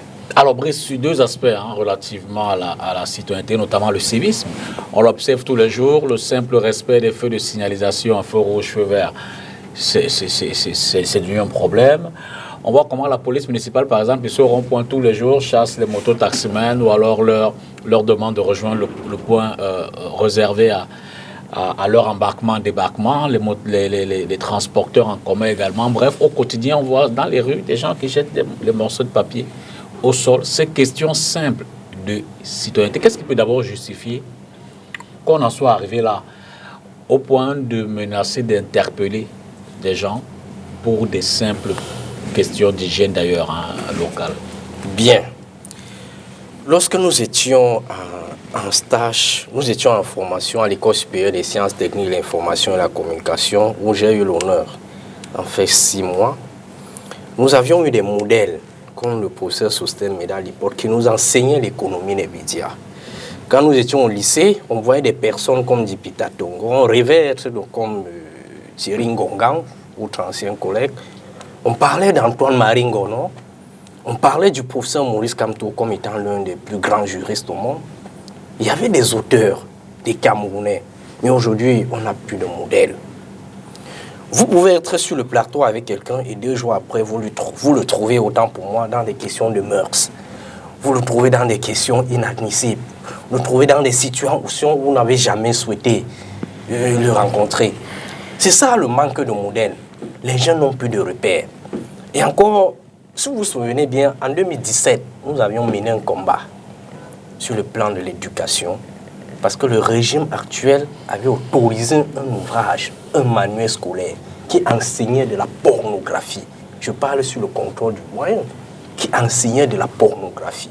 Un ouvrage qui enseigne ce qu'ils appellent la fellation. On se pose la question, quelle est la qualité des enseignements dispensés? Vous vous rendez compte qu'il s'agit d'un échec des politiques publiques en matière de formation et de l'éducation. Lorsque nous étions jeunes, nous voyions des grands techniciens sortis des centres, comme le centre de Pétamba. Je ne sais pas si vous vous rappelez encore du centre de Pétamba, où on venait, on ramassait des enfants un peu en rue, on partait les remettre aux instructeurs au centre de Pétamba, et ils sortaient étant des grands techniciens. Aujourd'hui, repassez encore à Pétamba et interrogez-vous sur l'état de ce centre. C'est complètement en délabrement. Combien de centres de socialisation existent encore au Cameroun? Non. On se rend en évidence que le régime a plutôt passé du temps à détériorer les infrastructures que l'ancien régime avait conçues pour encadrer la population et qu'aujourd'hui, vous trouverez, c'est ce qu'on appelle régulièrement des Nangaboko, je parle de façon triviale pour que les gens comprennent au quartier. Ils sont un peu partout à Douala, ils quémant un peu partout à Douala, et on ne sait plus là où les mettre afin de les recaser. On peut encore remonter les faits. Vous allez vous rendre en évidence qu'il y a un certain moment où il n'était pas possible de croiser un enseignant en route et de le regarder les yeux dans les yeux. C'est justement parce que non seulement les enseignants faisaient du bon travail, mais aussi les parents, à leur tour, éduquaient bien leurs enfants à telle enceinte où les principes de civilité étaient tellement bien respectés. Mais aujourd'hui, avec la crise, aujourd'hui, avec la perdition, aujourd'hui particulièrement avec l'extrême pauvreté que ce régime nous fait subir, combien, où sont les parents qui peuvent avoir du temps à recadrer leurs enfants, à éduquer leurs enfants? Non. Passez en Okoti tout à l'heure, vous allez voir qu'il y en a des mamans qui sont assises à même le sol pour chercher de quoi nourrir leurs enfants. Où est-ce qu'elles prendront du temps pour socialiser leurs enfants? Où est-ce qu'on prendra du temps pour éduquer leurs enfants? On ne voit pas. Donc on se rend en évidence que l'une des causes de cette affaire est justement l'extrême pauvreté, le manque de modèles, le manque, l'échec des politiques publiques. Mais puisque nous n'allons pas seulement nous lamenter, je pense que nous devons toujours non seulement décrier, mais aussi proposer des solutions. On y arrive. Franck, essayez. Oui, je ferai mon diagnostic en 2 temps rapidement. D'accord. En premier temps, en répondant à M. Tegem, qui dit que la politique ne développe pas un pays, je me demande quelle est la définition qu'il a de la politique. La politique, c'est la gestion de la cité. Si la politique ne développe pas un pays, je ne sais pas de quoi il parle. Il dit que le président dit que le dialogue est un processus. Et c'est la raison pour laquelle je me pose la question. Depuis 5 ans, les représentants du peuple ne débattent pas de la crise la plus grave que le pays ait connue, c'est-à-dire la crise anglophone. Il nous dit qu'il y a un ensemble d'institutions qui ont été mises en œuvre, notamment le médiateur. Je lui pose la question, c'est la volonté du peuple, c'est ce que le peuple dans ces régions l'a demandé. Il nous dit qu'il y a un ensemble de mesures et de facilités qui ont été mises en place, douanières, fiscales, etc., des formations. Et il ose même citer les APE. Peut-être n'est pas au courant que son gouvernement a voulu suspendre à plusieurs reprises les APE, que c'est une catastrophe, que ça entraîne des pertes et que c'est une des raisons de l'endettement qui a repris et qui est inquiétant et qui aboutit pour finir à un retour FMI. FMI qui ne donne pas de l'argent pour nos beaux yeux, mais qui accompagne ces prêts d'un ensemble de conditionnalités et de restrictions qui nous réduisent notre souveraineté en matière de développement. Une fois que j'ai dit ceci, je reviens donc pour dire que les comportements insuffisants, parce que vous avez défini la citoyenneté comme le civisme, le respect des règles, la civilité, c'est une forme de politesse, si vous voulez, de manière de s'exprimer pacifique, agréable et de solidarité, c'est-à-dire venir au secours de l'autre, se voir dans l'autre. Voilà, cette définition-là, elles ne peuvent pas exister en quantité significative aujourd'hui dans beaucoup de villes, simplement parce que les dirigeants de ce pays ne sont pas exemplaires. Le poisson pourrit par la tête. Quand vous avez des gens qui vous disent que la région du Sud, c'est le socle granitique, et qui empêche d'autres personnes, et qui déplace des personnes avec des urines pour verser sur d'autres, c'est du civisme, ça? Quand vous avez chaque jour des autorités qui ne respectent pas les règles, parce qu'elles sont des autorités, des puissants, estiment qu'il faut passer partout et ne pas suivre le rang comme les simples citoyens. C'est du civisme, ça? Quand vous regardez les concours d'entrée à la fonction publique dans les grandes écoles, où il y a des scandales, où des morts passent, où tous les enfants systématiquement sont reproduits, vous pensez que c'est du respect de la loi? C'est la solidarité?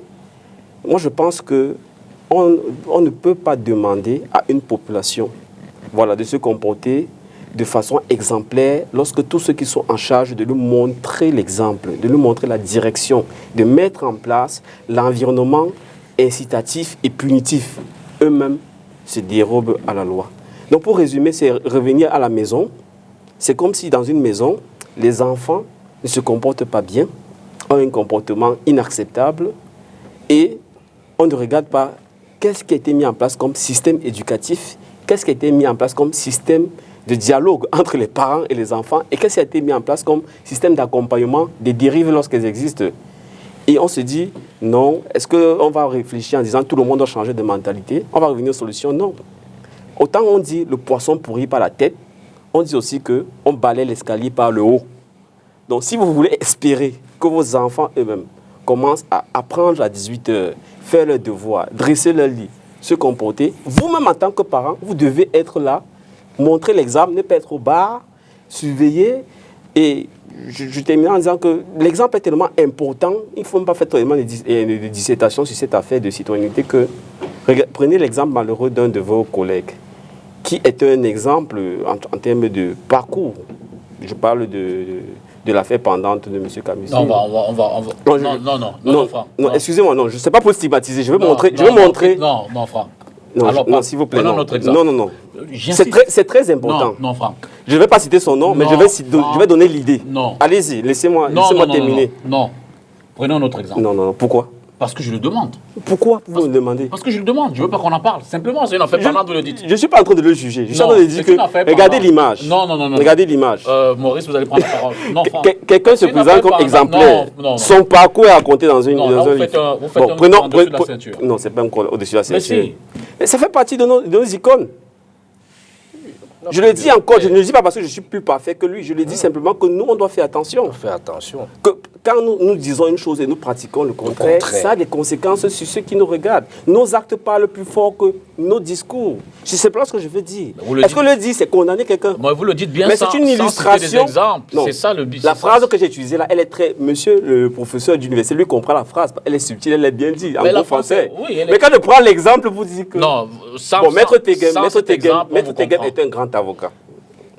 Maître Tegem, après son parcours, il a peut-être déjà 10 ans, 15 ans d'avocature, écrit ses pré-mémoires où il dit « Voilà par quoi je suis passé. Je suis un humble fils de ménagère, de paysan qui s'est battu par la force de l'effort. J'ai réussi à étudier. Aujourd'hui, je suis quelqu'un qui inspire d'autres jeunes. » Donc, on fait une promotion pour dire « Voilà, Maître Tegem, suivez ce genre de modèle. » Et après, on découvre qu'en fait, Maître Tegem, c'est un tricheur. Plus de repères. Donc, quand des cas comme ça se multiplient, qu'est-ce que vous voulez à la fin que les gens retiennent? D'accord. Maurice.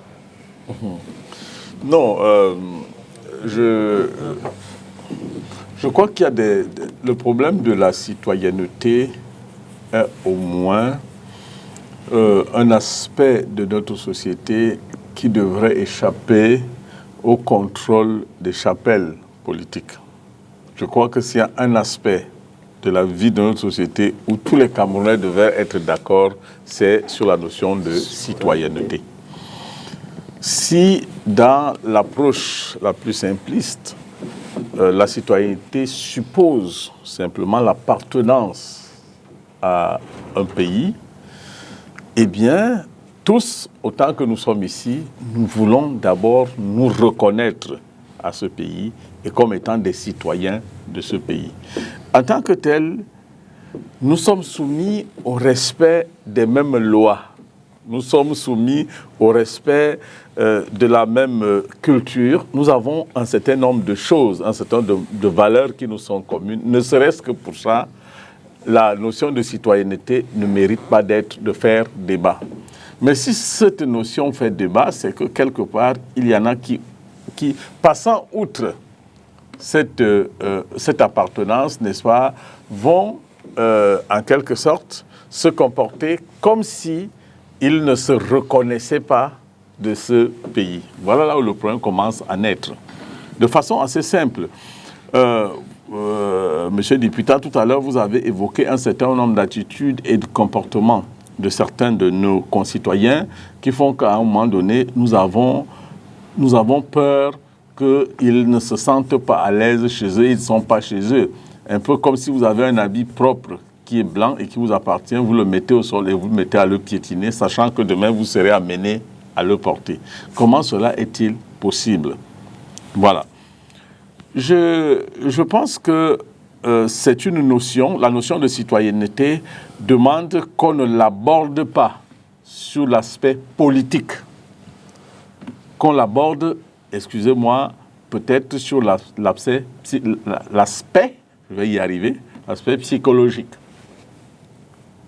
C'est un ensemble de comportements qui devraient être conformes à la valeur que nous attribuons à la nation ou au pays qui est le nôtre.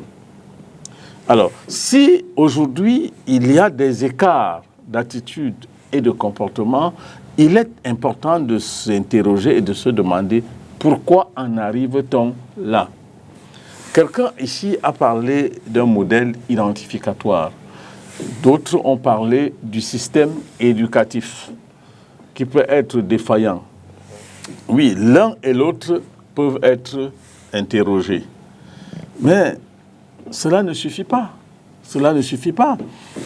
Le modèle identificatoire, c'est-à-dire que l'individu sur lequel les autres plus jeunes s'appuient pour, pour s'inspirer, devrait par essence être exempt de tout soupçon. Ça, c'est vrai.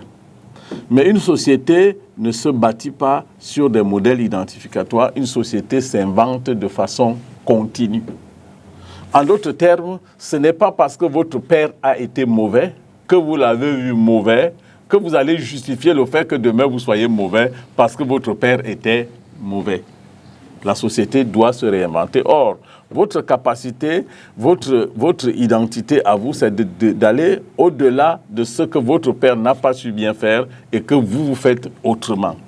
C'est pourquoi la notion de modèle identificatoire ne peut pas être un modèle, ne peut pas être une thèse absolue. Hein? C'est-à-dire qu'il ne faut pas que les gens se cachent sur le fait que certaines personnes supposées être des exemples pour le pays ne se sont pas très bien comportées. Alors, c'est normal que certains qui viennent par la suite se comportent mal. Mais sinon, pourquoi parle-t-on donc des révolutions? Si à un moment donné, la société a perdu ses repères, eh bien, ce qui arrive, la nouvelle génération, et c'est ça comme Franck pour qui j'ai beaucoup d'admiration, je pense que sa génération est celle qui va venir révolutionner les choses. Celle qui va venir... Il n'est pas sûr. Alors, qui va se rigoler. Faire mieux écrit contre le pays, ils vont changer. Bon, qui viendra peut-être révolutionner les choses et nous démontrer que nous autres, ou bien ceux qui sont avant, ont fauté. Mais c'est dire que aujourd'hui, nous justifions le fait que nous tombons dans le trou parce que ceux qui sont là avant ont voté. Je crois que c'est une fuite. C'est une fuite en avant. Professeur, si vous permettez, c'est la distinction ici entre le discours normatif et le discours positif. Normatif, c'est ce qui devrait être. C'est-à-dire que c'est parce que l'autre fait une erreur, faute que moi aussi je dois fauter. C'est le sens de votre propos. Mais le discours positif, c'est que les actes, les habitudes, les comportements semblent parler plus haut que des prêches. Bon, je n'ai pas fini. Je reviens sur l'aspect éducation. Okay. Et tout à l'heure, Brice a dit quelque chose d'important. Je ne veux pas laisser passer en tant qu'éducateur. Je ne veux pas laisser passer cela en tant qu'enseignant d'abord. À l'idée que lorsque il y a certains manuels qui ont été mis au programme par X ou par Y, c'est justement ce qui fait problème dans notre pays. C'est qu'en fait, on ne laisse pas les spécialistes expliquer, faire les choses. Tout le monde veut se mettre à la place de tout le monde et peut penser expliquer les choses. Il y a des ouvrages qui ont été mis au programme après avoir subi l'expertise des gens en qui la nation a confié la responsabilité. Et s'ils ont posé ces livres au programme, oui, c'est que quelque part, il y a une substance qui était à en extraire pour mettre cela en avant. Ce que vous dites est relatif, c'est-à-dire qu'on peut, par exemple, à son enfant, parler de fellation. On peut parler d'homosexualité. On peut lui dire tout ce qu'on veut. On peut l'illustrer. Tout simplement parce qu'on veut lui dire exactement ce que fellation veut dire. Peut-être une façon de le protéger de ce que demain ou après-demain, qu'il en soit protégé. Et si on dit l'homosexualité, voici ce que c'est. Tout cela participe à ce que le substrat cognitif nécessaire à l'apprentissage a pour rôle de protéger l'intelligence de l'enfant. Et ce substrat doit être suffisamment consistant et ne doit être amputé d'aucun élément nécessaire à la compréhension. Et lorsqu'on arrive à ce niveau-là, je suis désolé, tout est bon à prendre. Moi, vous étiez pas là, moi j'étais déjà en classe de 3e lorsqu'on parlait de reproduction humaine. Je suis désolé, on parlait de reproduction humaine en classe de 3e à mon époque.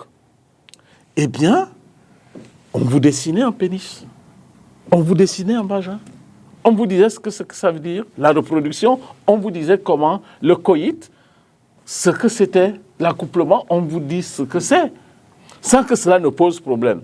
Je pense qu'il faut que les politiques arrêtent de polémiquer sur ce qui concerne le domaine de l'éducation, parce que les éducateurs ne polémiquent pas sur ce qui concerne la politique. Je rappelle que vous avez retiré ce manuel. Vous avez retiré ce manuel. Je vais vous dire. Si vous aviez eu raison à ce moment, vous deviez laisser le manuel. Ce que vous ne savez pas. Mais sauf que vous ne savez pas. Non, parce que vous dites des choses et son contraire. Ce que vous ne savez pas. À ce moment, le manuel a été retiré. C'est compris, Brice. C'est aussi simple que ça. Ça veut dire que vous n'avez pas eu raison. Vous n'avez pas eu gain de cause d'enseigner la pornographie aux enfants. Il faut l'avouer. C'est compris. Oui.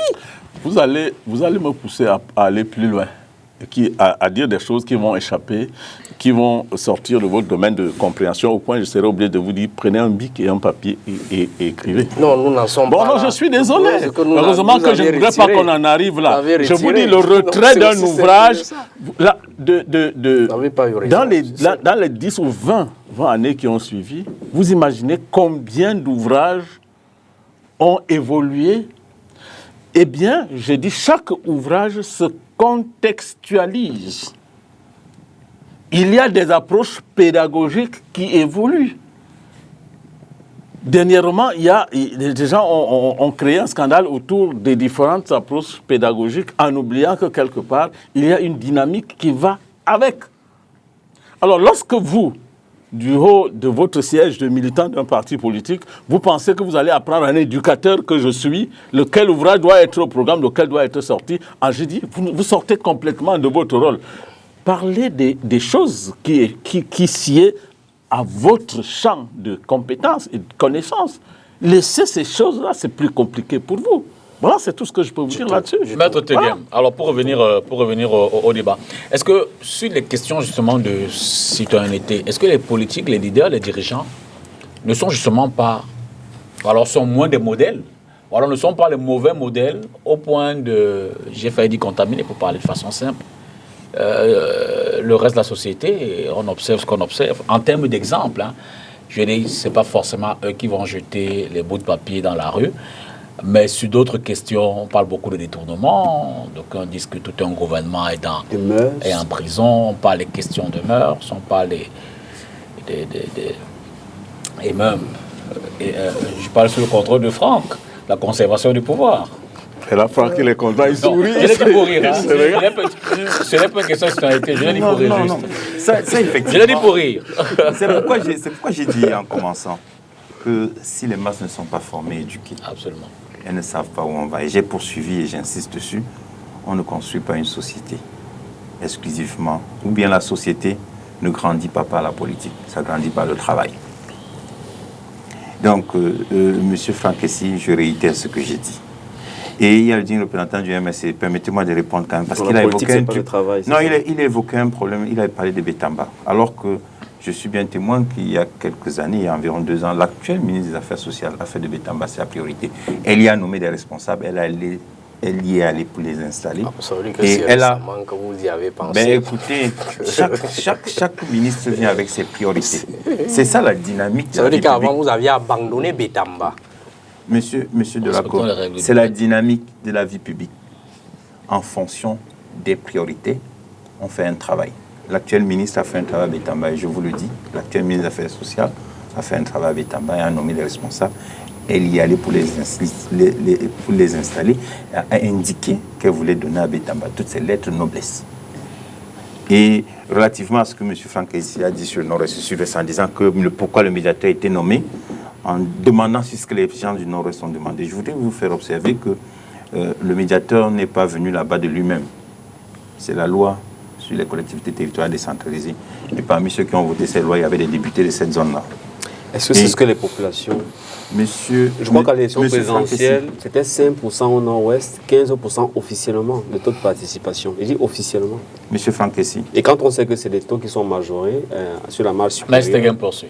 Dans la légitimité du président, le mandat qui a convoqué un dialogue illégitime, Franck est en cause. Franck poursuit. Monsieur Frankesi. On fait un sondage de Georges population. poursuit, Franck. Monsieur Frankesi, en attendant que vous me produisiez votre sondage avec des chiffres exacts, je parle des institutions, je parle des valeurs, effectivement, c'est le thème du jour, c'est-à-dire l'éducation à la citoyenneté. Vous ne pouvez pas, sur un plateau sérieux, continuer à dire, alors que les parlementaires sont élus, représentent une région, et vous dites que, est-ce que c'est ce que les populations ont demandé, alors que tout le monde sait que le mandat est représentatif, il n'est pas impératif. Le mandat est représentatif, ça c'est ce qu'il faut dire aux citoyens. Que lorsque vous avez voté les députés, le mandat est représentatif, n'est pas impératif. C'est-à-dire qu'ils ne sont pas obligés à tous les coups de venir vous consulter avant de voter une loi au Parlement. Et est-ce que les ça, le populations mandat. sont obligées d'être d'accord avec toutes les décisions qu'ils prennent?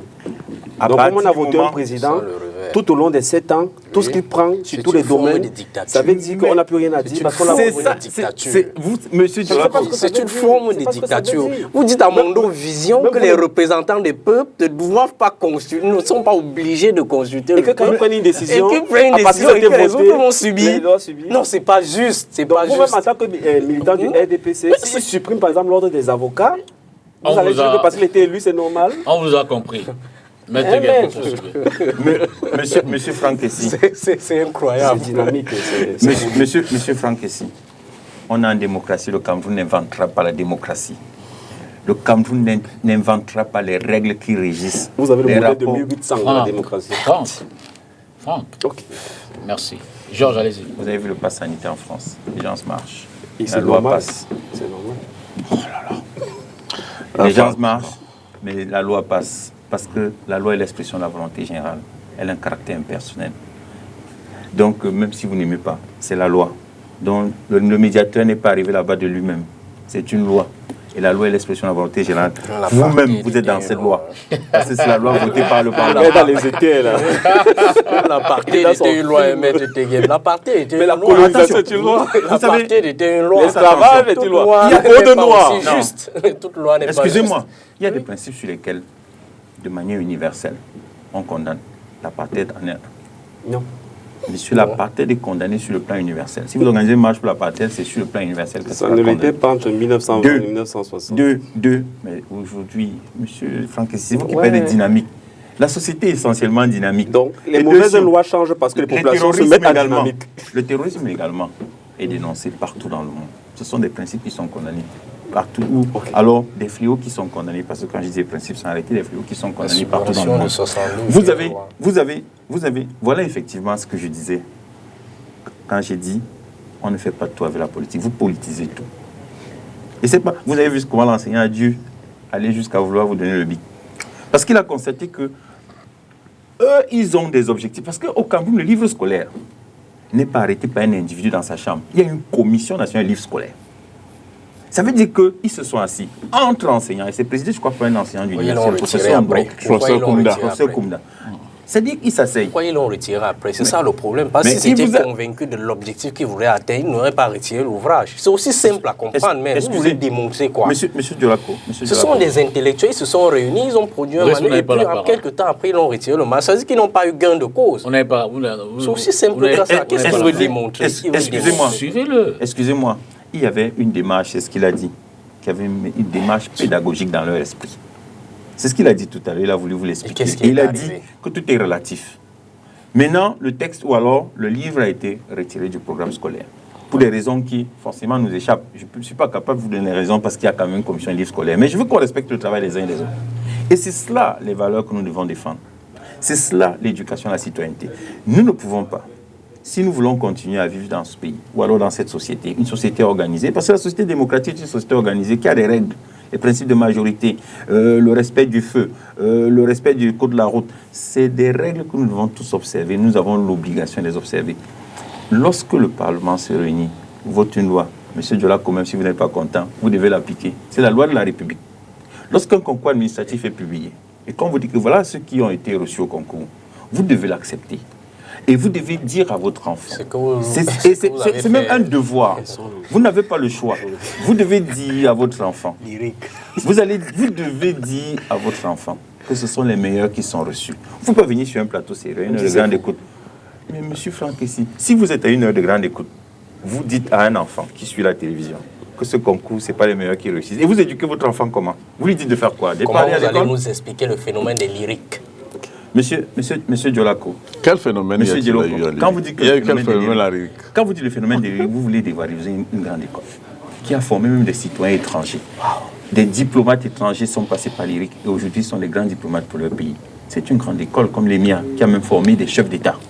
D'accord. Donc, vous ne pouvez pas venir sur un plateau aussi sérieux et vous vous comportez comme si l'éducation à la citoyenneté relève simplement de... Non, c'est un tout. C'est un tout. Et dans le tout, il y a l'éducation. Et dans l'éducation, il faut intégrer d'abord les parents. Parce que l'éducation commence à la maison. Si les parents sont aux abonnés absents, si les parents laissent les enfants regarder les vidéos... Tu permets une minute, tu permets mettre juste une petite parenthèse. Dans mon bureau, je reçois un enfant qui vient parce qu'il va avoir une information simple. Il dit qu'il veut savoir si le concours est déjà ouvert. Concours d'une grande école, je suis rattaché. Je lui dis oui, effectivement, le concours est ouvert. Je peux vous donner toutes les informations relatives à tout ça et tout ça. Il les reçoit, puis il me pose une question. Je vois qu'il insiste, il ne parle pas. Je dis, mais vous avez tout ce qu'il faut. Il me dit non. Papa m'a dit qu'il faut que je prenne votre numéro de téléphone. Je lui dis, mais attendez, vous n'en avez pas besoin. L'enfant est parti. Le lendemain, il est revenu me dire, papa insiste pour que vous ayez, pour avoir votre numéro de téléphone. Tout recoupement, vous savez ce que ça veut dire? Ça veut dire tout simplement que certains parents à la maison ont déjà d'avance loupé la responsabilité qui est la leur en inculquant à l'enfant qu'il y a une autre façon, par exemple, de passer à un concours.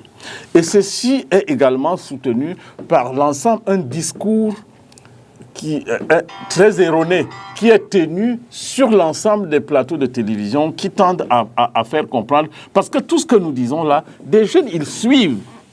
Lorsque les jeunes sont au courant que pour entrer dans une école de formation, comme l'IRIC, comme l'ENAM, comme les MIA, ainsi de suite, dans ce pays, il faudrait... Non.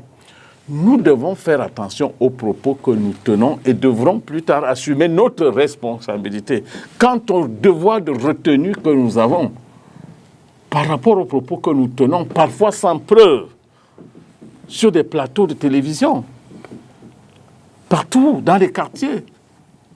Malheureusement, c'est là le nœud, c'est là où tout se passe mal. Et c'est pourquoi j'ai dit que c'est une responsabilité qui est collective, qui n'appartient pas à un individu. Et je vais vous dire, oui d'accord, c'est concours et tout ce qu'on veut. Oui, il y a des mafias qui sont faites aujourd'hui. Oui. Mais du haut de plus de 25 ans dans l'administration et dans l'enseignement au Cameroun, je dis, il y a toujours un enfant qui partit de son Guélémendouka, de son Nitoukou natal, de quelque part, est venu présenter un concours. Il a réussi. Et le discours que nous devons dire à ces enfants, c'est, tu dois te dire que si lui, il a réussi, pourquoi moi, je ne le ferais pas? Maître Teguel, Ça, c'est fini, peut-être plus positif. Merci, c'est ce que je voulais insinuer. Et puis, nous tous, on a été à l'école. Lorsque moi, je regarde ceux avec qui j'étais... Une tête bien formée comme celle de ce monsieur, il a eu besoin de quoi? Il a eu besoin de quoi? Qui l'a soutenu? Je regarde ceux avec qui j'étais à l'école, ceux qui étaient meilleurs sont sortis, sont là, ils ont réussi le plus. En tout cas, ils ont réussi les grandes écoles. Et ils sont en train de travailler. Donc, lorsque moi, je parle aux enfants, ou alors je parle à un enfant dans le quartier, je lui dis, monsieur, tu n'as pas à faire... D'abord, la première chose, ne reste pas au quartier. Si tu y restes, tu vas vouloir commencer une petite délinquance. Il vaut mieux aller vers les bibliothèques, aller faire des recherches, aller à l'université, ça va te permettre de dire... C'est comme ça qu'on éduque. L'éducation, c'est tout ça. Et monsieur Frankessi, pour terminer, une minute, vous avez parlé tout à l'heure des accords de partenariat économique. Je voudrais vous faire observer que là où vous trompez, c'est que vous ne voyez que la perte que le Cameroun enregistre en matière douanière, mais vous ne voyez pas le gain que ça peut nous apporter si nous travaillons, si nous produisons la richesse et si nous exportons. Parce que nos produits sont dispensés des droits de douane également dans les pays avec lesquels nous avons signé cet accord. Si donc les gens travaillent, si nous travaillons dans l'agriculture, dans l'élevage, dans le primaire et nous exportons, permettez-moi de vous dire que vous verrez que ces accords apportent quelque chose à notre économie. Alors, comment on fait pour amener les citoyens encore plus... en fait, pour revenir à une citoyenneté, je ne vais pas dire acceptable, mais je veux dire moins complexe que ce que l'on vit en ce moment, Franck? Donc, moi, je pense que la problématique, c'est comment on amène une masse critique de Camerounais à se, si vous voulez, s'aligner sur des normes que vous avez rappelées, civisme, civilité, solidarité. Parce que moi, j'ai remarqué très souvent quand on débat de politique au sens de gestion de la cité, malheureusement, les gens transposent ce que j'appelle des raisonnements de micro-échelle dans la famille, etc. Alors que il faut, quand on regarde la société, si tout le monde a une responsabilité, tout le monde n'a pas la même responsabilité. La responsabilité d'un ministre de l'Éducation n'est pas la même que celle d'un parent. Le parent a de l'influence sur lui-même et sur ses enfants, tandis qu'éventuellement sur ses voisins, une influence un peu limitée. Mais le ministre, lui, il conditionne ce qu'on va mettre dans la tête des enseignants, parce que les enseignants vont mettre dans la tête des élèves. Sa politique détermine l'état d'esprit dans lequel ces enseignants vont être mis pour pouvoir enseigner. Donc, on ne peut donc pas, au moment de l'évaluation, mettre au même registre le petit parent qui est parfois, si vous voulez, sous-équipé lui-même avec le ministre qui mobilise nos ressources pour organiser la mise en œuvre de l'intérêt général. Donc, une fois que j'ai dit ceci, je commence donc par dire que, et c'est un proverbe africain, vous savez dire, contextualiser les analyses. Ouais. En Afrique, on dit qu'on balaie l'escalier par le haut. Si dans votre maison, si dans votre institution universitaire, si dans votre pays, vous voulez que les choses commencent à bien marcher, montrez l'exemple. L'exemple, c'est la plus haute forme d'enseignement. C'est valable pour nous tous. C'est en ce sens que c'est valable pour nous tous. L'exemple. Moi qui le dis aujourd'hui, ça ne me soustrait pas. J'aurais beau me comporter 30 ans de façon exemplaire, la 31e année, je devrais continuer à le faire. Si je veux maintenir la foi dans tout ce discours que ce n'est pas le travail, ce n'est pas la bonne conduite, qu'on finit par devenir quelqu'un qui a une dignité et qui est accepté. Ça, c'est la première chose. La deuxième chose, c'est de construire maintenant les systèmes. Parce que l'exemple, c'est une chose, les institutions, les systèmes, c'est une autre.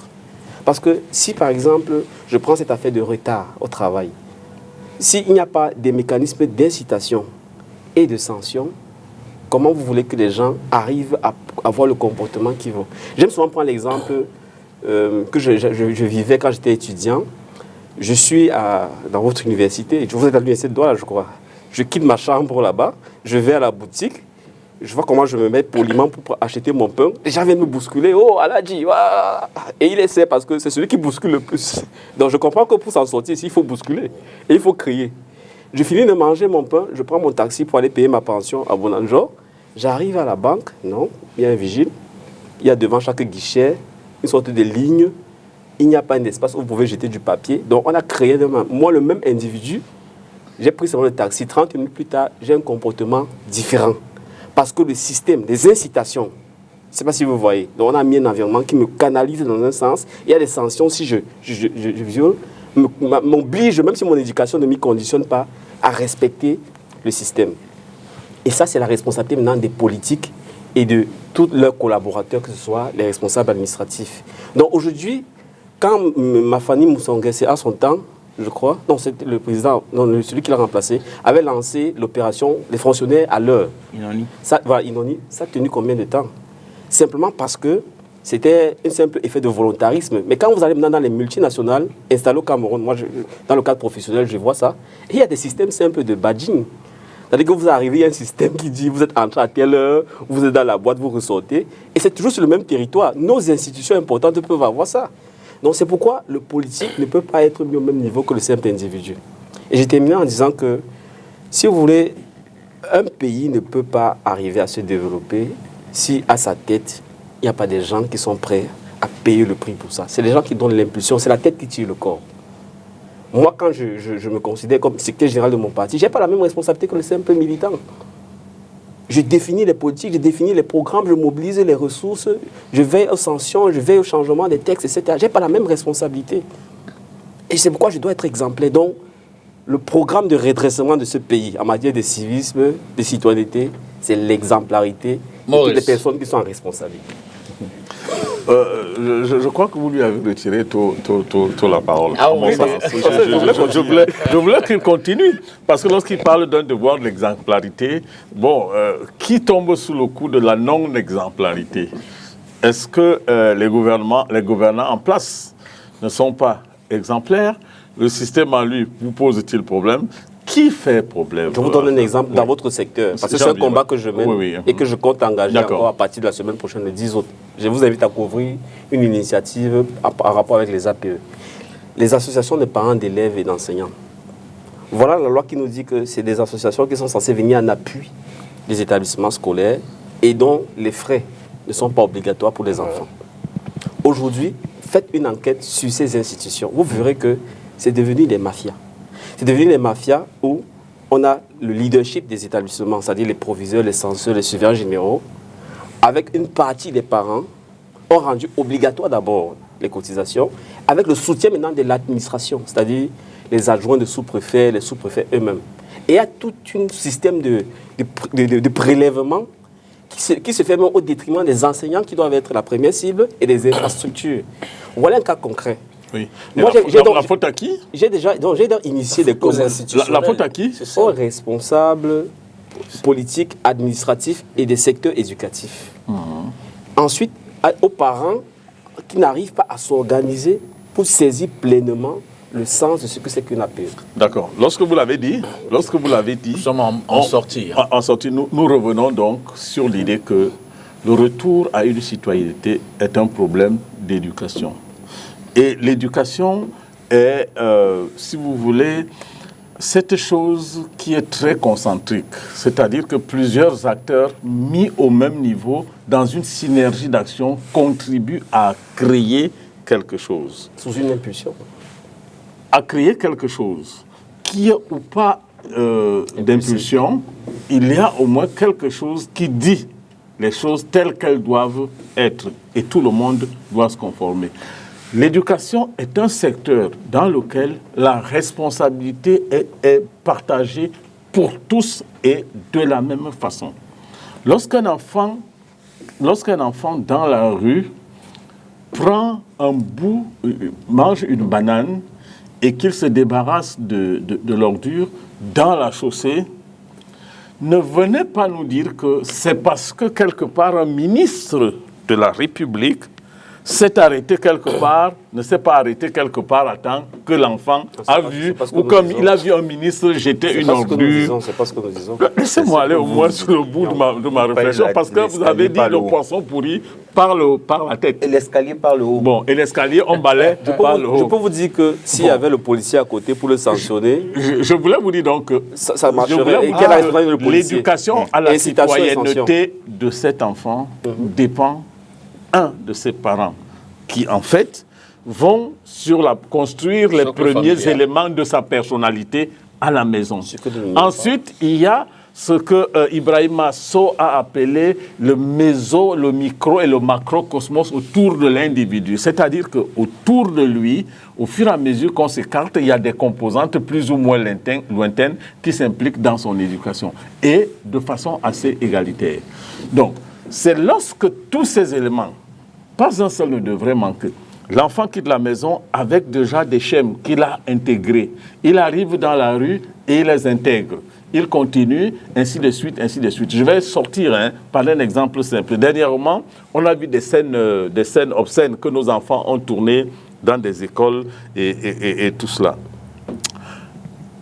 Après, qu'est-ce qu'on a voulu prendre comme décision à un moment donné? C'est de les renvoyer. Heureusement, Madame le ministre s'est ressaisi très rapidement.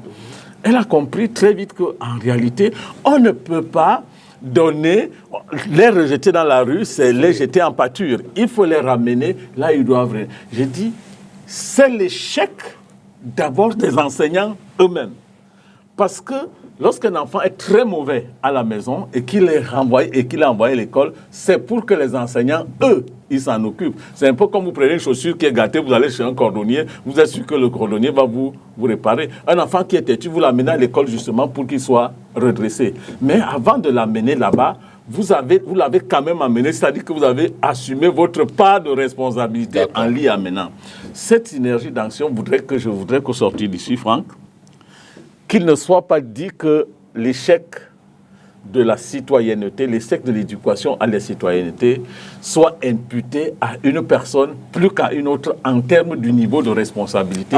Là-dessus, avec tout mon respect, on a une différence parce que moi je pense que les leaders dans une société ont la responsabilité de l'impulsion et du recadrage. Merci, c'est on peut donner une impulsion, après ça ne suit pas. Mais ça ne veut pas dire que les autres n'ont pas un rôle à jouer. Brice, vous terminez sur comment revenir à une citoyenneté plus commode. Justement, il n'y a plus que 2 minutes parce que maître... Vous savez bien, lorsque nous sommes sur ce plateau, nous avons le privilège de la parole. Ce n'est pas tout le monde qui peut être ici. Et lorsque nous y arrivons... Tout le monde peut être ici, mon frère. Tout le monde peut être ici. Vous ne pouvez pas dire ça. Nous sommes 25 millions de Camerounais. Et vous ne pouvez pas déplacer 25 millions de Camerounais pour tenir un débat ici à Estivaux. Si on les alignait, tous peuvent passer ici. Non, il faut retirer ça, c'est pas possible. C'est un manque de respect à l'endroit de ceux qui nous suivent, qui pensent que nous sommes en train de leur donner des leçons, alors qu'ils peuvent aussi se retrouver là. Pour dire que lorsque nous nous retrouvons sur ce plateau, nous avons d'abord le premier devoir, c'est d'instruire, d'éduquer. Et lorsque nous prenons la parole, nous devons avoir un peu de retenue et dire ce qui est vrai. Aujourd'hui, lorsque j'entends un doyen dire que la proportion en matière d'éducation ou alors de formation à la citoyenneté revient de la même manière entre les parents et les enseignants, je suis vraiment dépassé. Je n'ai pas dit parce ça. Que je n'ai jamais dit ça. Oui, je dis à tout, ça incombe à tout le monde. J'ai jamais utilisé le concept de proportion. Il ne faut pas déformer mes propos. Je ne peux pas parler de proportion. Je ne sais même pas ce que proportion veut dire dans votre concept. Proportion, moi je n'ai pas utilisé ce mot. Brice, vous concluez. Je voudrais dire ceci. En un mot, parce que... Si je voudrais un peu évaluer le temps mis avec mes enseignants on a peu de temps pour ça. Mes parents, je pense que j'ai beaucoup plus mis du temps avec mes enseignants qu'avec mes parents. Donc pour dire en d'autres termes que quoi? Que la responsabilité d'abord revient aux autorités. La responsabilité revient à ceux qui sont chargés des politiques publiques en la matière. Et lorsque ceux-là sont les premiers à être inciviques, comment voulez-vous que les administrés soient civiques? Mais c'était la question tout à l'heure. C'est-à-dire parce que ils sont des premiers inciviques. Votre enseignant incivique, vous justifiez votre incivique. Non, ce n'est pas de ça qu'il s'agit. Je dis ceci, les enseignants sont des modèles. Les enseignants sont nous qui sommes ici sur le plateau, certains nous considèrent comme des modèles. Je pose donc la question. Si nous prenons un mauvais discours, ça aura directement l'impact.